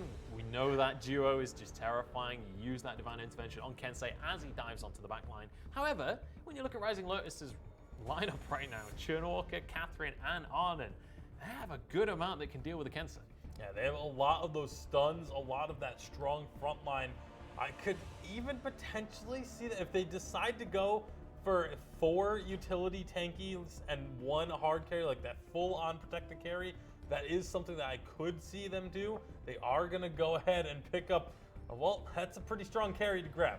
Yeah, I mean, Kinetic being picked up as the 4th pick on the A side, though, you very rarely see them get through this far through the draft, but when the bans are so skewed comparatively to what's meta, you are going to see some interesting drafts here. Scarf as well, going to be locked on in, and realistically, there's not that much that can body block on the side of Clash right now. Scarf, can be thwarted pretty heavily by things like the Fin, things like the Flicker as well, but obviously nothing locked in right now. We could see something like that though. Grace is probably the best bet right now, but Lance, if you want someone who can body block, he's pretty good at there's that. one of your best options in the game. So Clash doing a really good job of saying, okay, this is what you're trying to do. Let's go ahead and pick up something that we know can play very well into that. This game is going to rely so heavily on this kinetic for the side of Rising Lotus. If they want to have a chance of winning this one, this kinetic needs to have a phenomenal game. Yeah, absolutely. We're going to see a different side of Rising Lotus here, or we have to if they're going to take this game. Let's take a quick look at our top 5 rankings, though, coming on into this weekend for elimination participation. How many of the eliminations your team gets, you're involved in? Rising Lotus dominate this scoreboard. They are a unit. They are absolutely one as a group. We saw that in their Rockstar replay. We saw that in game number 1 of this series, and I expect that to continue into game number 2. Yeah, and a lot of that is just how they play this game. PT Lamb with the CP Baron, you're not going to be 1v1ing anybody with a CP Baron, so it's all about their team fighting. Absolutely. It's time to jump into game number 2. This could be the last semi-final matchup. This could be deciding our finalists. It's Clash against Rising Lotus to make it to the finals. Let me pass it back to Humanist and Flash X. Here we go. Clash 1 game away from moving on to the VPL Summer Open Finals. And Rising Lotus will try their best to take this game, push us to game 3, but I'm the Doom right off the bat, taking a lot of damage. He'll be able to barely squirt out of that one, keeping himself alive. The turnaround is there from Clash. Oswald dropping low, Kieran as well. In fact, they're split apart, and it's going to be a little ring around the rosy through the jungle here. Kieran probably just looking to buy as much time as, maybe just waste as much time as possible out of the Clash heroes. That was a huge impale by Leon to save the life of I'm the Doom Protector contract. That's exactly why so many captains are building it. That barrier was critical in keeping him alive. What certainly looked like first blood in the hands of Rising Lotus has now gone over to Clash. We saw Sly be able to turn things around when the momentum was against them, against Queso. But Rising Lotus losing that first blood has got to take some wind out of their sails. Clash has got to be feeling super good. They secure all of their jungle, and we're also going to see PT Lamb on something other than CP Baron. Surely Rising Lotus has prepared for this moment, for someone to just ban away the Crystal Power Baron, which Clash did. I actually really do like that ban coming out of them, but yeah, just a lot of back and forth items starting off this game number 2. Yeah, and man, as Munchables and Bacon said as well, like I was surprised that Kensei is allowed to go through it. It felt like it was doing a lot of work for Clash last game. Agony played it so well. I think the biggest reason why it went through was the fact that Rising Lotus knew they were going to be able to secure the kinetic on the back end of that. I think a lot of that just comes down to a skill matchup. It's definitely a parental thing. I've seen some North American teams prioritize kinetic. I've seen other teams prioritize Kensei. So just a preference team, and I think both these teams, if you do have a lot of confidence in your mechanical abilities, have to be comfortable with it. We'll see. I don't know. I'm not as comfortable with the kinetic versus Kensei here, specifically because Joey Skaggs, typically, like every time I've seen him play, he doesn't have a good early mid game. He's always on. The only time I've seen him come back is on the Vox when he gets into that like 2-item plus 1 defense situation where he can actually get a couple breaking point stacks and turn around to fight. It just when, especially with the kinetic, it's felt pretty flat in the past. Clash. Kind of winding up, chasing Oswald here. The Impale, where's the follow-up? Do they have it? Leon's taking a lot of damage. They will be able to get themselves back. A sticky situation there, but now dropping back. Crystal Treant should be theirs, and it is indeed. Ooh. That damage coming out of Joey Skaggs with the weapon buff. Leon barely making it out of there with just a sliver of health. Clash are going to successfully find the invade and secure that Crystal Treant, which they're definitely feeling good about. The gold, though, still very, very even despite giving up that first blood. PT Lamb starting to ramp up a little bit on Scarf. He has 2 crystal bits and the energy battery. They're going to look for a counter invade into Clash's jungle. Clash, though, realizing this and rotating over. I like the movement, but you gotta be careful. Disowned with a perfect drifting dark malice inverted combos. That damage was splashed around everywhere. Oswald with a pullback, trying to buy some time. Kieran looks like he might go down to Agony here. And actually, that's gonna be Oswald dropping 3-0 now over for Clash. Mr. K-Cool almost finding I'm the Doom. But now with the Dragon Blood contract procced off and the Impale, he's down. Plus, Arden tried to save him, so good night, Kieran. Sweet Prince, 5-0, 4.5 minutes in. This game is all Clash. Leon is playing out of his mind on this lance right now. 4-0-1. Using all his abilities to maximum capacity. Finding Great Githian wall stuns is Rising Lotus positions incorrectly against some of these walls. The Impales, I don't think he's missed yet, even though we're just 5 minutes in. Having a good lance player who can consistently land those abilities, super, super important. Disowned sitting on double buffs. Spellfire at 5 minutes in. That is going to hurt, and Clash going to look to invade and steal away this Crystal Treant. Right, you got to give credit over to Leon for landing those Impales, but at the same time, like Rising Lotus kind of telegraphing exactly where their positioning was going to be. They committed onto that weapon Treant. Now, Oswald taking a lot of damage. There's 2 fights on this front. Clash will drop back as Oswald's incredibly low. PT Lamb was trying to back him up, but he's like, buddy, I'm a Scarf. I really can't do much. We're 5.5 minutes in here. You're taking way too much damage, and all they can do is watch in horror as Oswald gets taken down. They'll find themselves down 6-0. Crystal Treant has spawned in their jungle. Clash immediately there. They'll pull it back towards the Black Claw pit. I like it. Perfect positioning. Nice strategy. And right now, they're just getting it done. Getting it done indeed. The pain train has showed up to the station. Clash has climbed aboard 6-0 at 6 minutes in. Things starting to look very, very bleak for Rising Lotus. Justman finding the triple stun. I think Rising Lotus starting to fall apart. Yeah. Disowned with the double kill. Rising Lotus, they felt like, hey, we got this small opportunity. And they did have a small opportunity. Justman really kind of delayed that Crystal Treant take, allowed just enough time for Disowned to get there. And they're able to capitalize on it. That's a nice team play. Now, Leon, Githian wall back. Will keep Joey Skaggs and Mr. Keiko in dangerous position. Justman really not taking much damage here from the kinetic just yet. Another Githian wall, not finding the stun, but buying time for Disowned to get into position. I am the Doom as well. Oh, nice damage coming out of the Gwen. They won't find the kill. He might wrap around. No, I'm the Doom's gonna go ahead and move back on towards mid. The call to go to Ghostwing has been made as Leon starts to head towards it. Clash controlling top of they're not going to look for Ghostwing just yet. They want to steal up some of the jungle. Agony, though. Agony. Lotus striking in. He's got the damage. Takes two. Two for the price of one here. Clash up 10-0, 7 minutes in, and it looks like they're gonna lose the Trendwalker as well. One more. Oswald dodges the Malice. Verdict doesn't have the range. That's a nice small play there. So much early game damage coming out of Clash.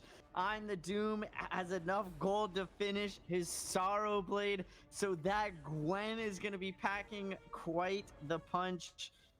Leon continues to impress on these lands as he's landing all of his abilities, making sure Rising Lotus is unable to contest, dodging out the Spitfire. He might be in a little bit of trouble, though. Oblivion puts one to sleep. Leon stays alive, quite healthy. Get the end wall back, but the gauntlets down. PT Lamb repositions. Was that a 4-man? Holy what the nuts, Nova out of Just Man? I like it, man. Disowned. He'll go ahead and kite back. He's got the Malice and the Verdicts. Well, kinetic.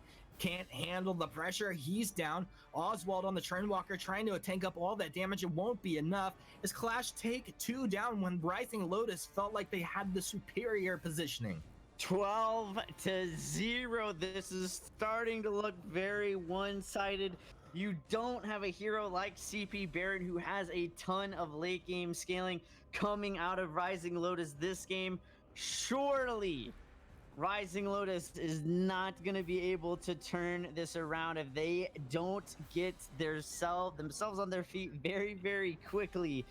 Clash, just great positioning, great rotations. They're playing very, very well coordinated. They want to secure this bottom lane turret for themselves. And I don't think there's anything to stop them as they just come down like a runaway train. That turret's gone. They can look for more if they want. They have this buff. Was it a Ward Tread activated there? They're not going to make the call to go in. Don't want to fight under the turret just yet unless they get the stun. Stun into the Impale. Impale blocked off. Just Man zoning on the back. Holy Nova connects onto Keiko as Oswald drops to his knees. Leon's quite low, but doesn't matter. There's no damage coming out of Rising Lotus. Rising Lotus just so far behind at this point. You do have Kieran in this top lane. He's actually going to be able to secure 2 of these top lane turrets for his team, which is great. I mean, if anything's going to be a little bit of a morale booster, it's going to be that. Where he is going to go back in. Yeah, at this point, hang around for this. Oh, is he going to get trolled out here? Oh, no. Okay, he will get it. That's actually like a very efficient trade for how far they are behind and what was taken in bottom. Absolutely agree. I'm glad he decided to go back in and secure it. I mean, his team has given up 13 kills at this point. One more, not going to hurt them too much. Clash, though, going to look to stagger this kill. Allowed a little bit more time for Ghostwing to come back online. Kieran, though, wasting as much time as possible. Oh, man. Now we're playing some Vainglory. Vainglory, indeed. Clash, can they be stopped? Oswald by himself in the mid lane, question mark? What are you doing there, my friend? That is not at all where you want to be. Let's just make a hashtag out of that one, Flash. I think you're on to something there. Oswald with the epic trespass, so to speak. Will reposition, stays alive. Using War Treads and trespass to get out of that definitely seems like quite a bit of a waste. To me, Mr. K Cool doing what he can to defend this turret as Kieran rotates up, but Agony and I'm the Doom. That is a lot of damage, causing a lot of agony to Rising Lotus as they secure yet another turret for Clash. 2 breaking points building up there. Agony is going to just Lotus strike his way forward and out of that situation. It's hard to lock this Kinsey down. He's such a mobile melee hero that it need a lot of crowd control. They do have the Merciless Pursuit on the Catherine, but outside of that, they don't have very much. There's a few other tools in the kit. Clash already ready to secure this Ghostwing, wasting no time. This might be the contest that Rising Lotus should look for, as the Mortal Wounds certainly is very effective. Scarf, though, PT Lamb doesn't want any part of it. Clash War Treadsing back in. Looks like Leon attempting to bait Rising Lotus into a bad position where they could capitalize on it. Once again, Oswald using Trespass to have a single solitary escape out. I mean, he's not dropping down, but that's a big team fight ability. And Ghostwing easily captured up by Clash, up 14-0, 12 minutes in. Now, worth advantage is it's not a huge deal. I mean, Rising Lotus have been able to continuously kind of farm lanes and get a little bit out of the map, but they're obviously on the back foot. On the back foot, certainly. Clash looking to secure Black Claw and continue their momentum on the front foot, forcing Rising Lotus to go backwards. Their team looking so disorganized, uncoordinated at this point. Clash. This is bold. Super bold that they would even be in that position. Like, they're not as a team. Why is Joey Skaggs bottom? What's the call there? He's just trying to get his items. He's so far behind both, or really all of the carries on the side of Clash at this point, that you do need to try and find some farm. Clash with a little bit of a split push, forcing Rising Lotus to deal with this Black Claw in the mid lane. They're going to commit super hard to top, popping the War Treads. This base turret falling incredibly fast. Leon has either... It looks like Leon has disconnected. No, he is back. He is moving. Gonna regroup with the rest of his team right here as Clash look to take the first armory of the game. This is awful to watch. I mean, Joey Skaggs doesn't even push fast. He's still down in that bottom lane. Dragon's Breath comes out, but it's not going to do anything. They lose Oswald. Hashtag, where's my kinetic? Rising Lotus are dropping like flies in their own base. Damage is coming out onto the Vein Crystal. Mr. Cake was fallen. Now Joey Skaggs reappears. I don't know if he's really picked up any significant items that are going to turn the tide in this fight, and it sure doesn't look like it. At the 14-minute mark here, Clash looking to close out Game 2, and they have done it. They'll be moving on to the VPL Summer Open Finals, where they will go up against Sly, which would be an epic battle there. But GG. Rising Lotus put up a great fight in Game 1. Game 2 felt like it was all Clash. There wasn't even a hope. No CP Baron, nada. I'm going to break this one down. Let's go ahead and throw it back over to the analyst desk. Munchballs, take it away. There we have it. Our two finalists are locked in. It's Clash up against Sly. Rising Lotus knocked down into the third place matchup. They're gonna have to take on Team Queso. Yeah, this game was much more of what we were expecting out of Team Queso, able to take down Rising Lotus in dominant fashion, and proving that they are going to be the favorites tomorrow once again in that finals matchup, because this was Clash looking like Clash. Yeah, absolutely. Especially game number 2. Ban away the Baron and things look a little bit nicer for you. But honestly, just ban Kensei, man. Like, why is Kensei getting through against Clash? Like, Clash now... Against anyone. Like, it doesn't matter who you're up against. Why is Kensei getting through? The question can Clash end there. now have the most Kensei wins out of anyone in the VPL because for some reason nobody's banning it against them. It's so terrifying, and I'm the Doom. Not the only player that's willing to play it now. It's been proven. Yeah, I mean, it's that kind of draft thing doesn't really make a whole lot of sense in my mind to why you leave Kensei open, but Clash, props to them for taking advantage of it, saying, you know what, you're going to give us this hero, we're going to take it, and we're going to run away with it. Yeah, absolutely. Fantastic stuff coming out from Clash, as you would expect. Let's have a little bit of a preview of what we've got coming up for you guys tomorrow. Our final will be Clash up against Sly, and when we take a look at the numbers, you can see gold-wise, they are almost dead even. Kill-wise, there's a slight lead to Sly. Turret-wise, there's a slight lead to Clash, but honestly, those statistics are so similar. Yeah, very, very similar. Just speaks to how strong Sly has actually looked, even though, flew under the radar a bit up until today, but have absolutely made their mark. Win or lose tomorrow, they are now a team to contend with. They have guaranteed themselves at least second place. Sly have outdone themselves, and honestly, a team to watch going into the Autumn Open as well. Let's take a look at our factoids though. Clash, most Kensei wins in the entire VPL. Pretty unsurprising at this point with how dominant they are with it. Both teams very happy to roll swap. That's something that needs to be mentioned. We saw Sly swapping around in their games earlier on today. But also, on the side of Sly, Solicitude is in the top 5 European players for KDA, gold per minute, elimination participation, and damage per minute. This guy is terrifying.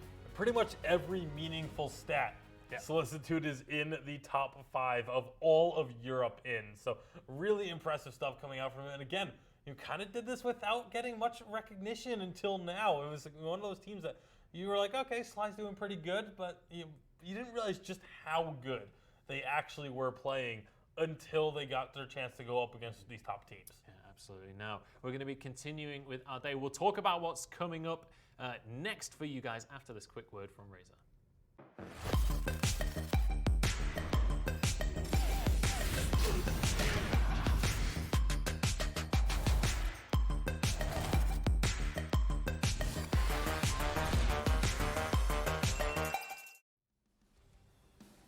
Let's take a look at our matchups here. You can see the game so far today. Queso 2-1 over Sly. In fact, that's the other way around. It was Sly that managed to upset that series, and then Clash managing to 2-0 Rising Lotus. But we're going into North America next. Kicking off at 12:10, we'll have Nova Esports against Vision, and then Ferox going up against Tribe. Honestly, Nova Vision, such a hype matchup. I cannot wait to see how they're going to go up against each other. Yeah, you can see the North American bracket there on your screens.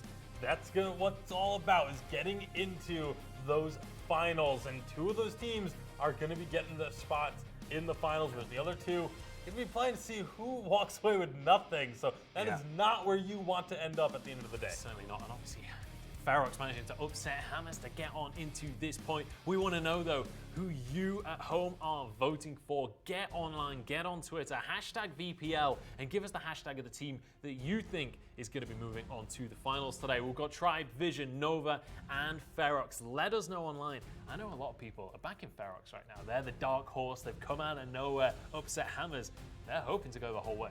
Yeah, absolutely. Make sure you tweet at Vainglory Esport. Again, use the hashtag VPL. Get involved in the conversation on social media. We want to know who you think is going to take it. Absolutely, but that's going to be it from Europe. In about 30 minutes time, though, we'll be kicking off our North American games with Vision up against Nova. It's going to be an absolute barn burner, and we'll see you in about 30 minutes time.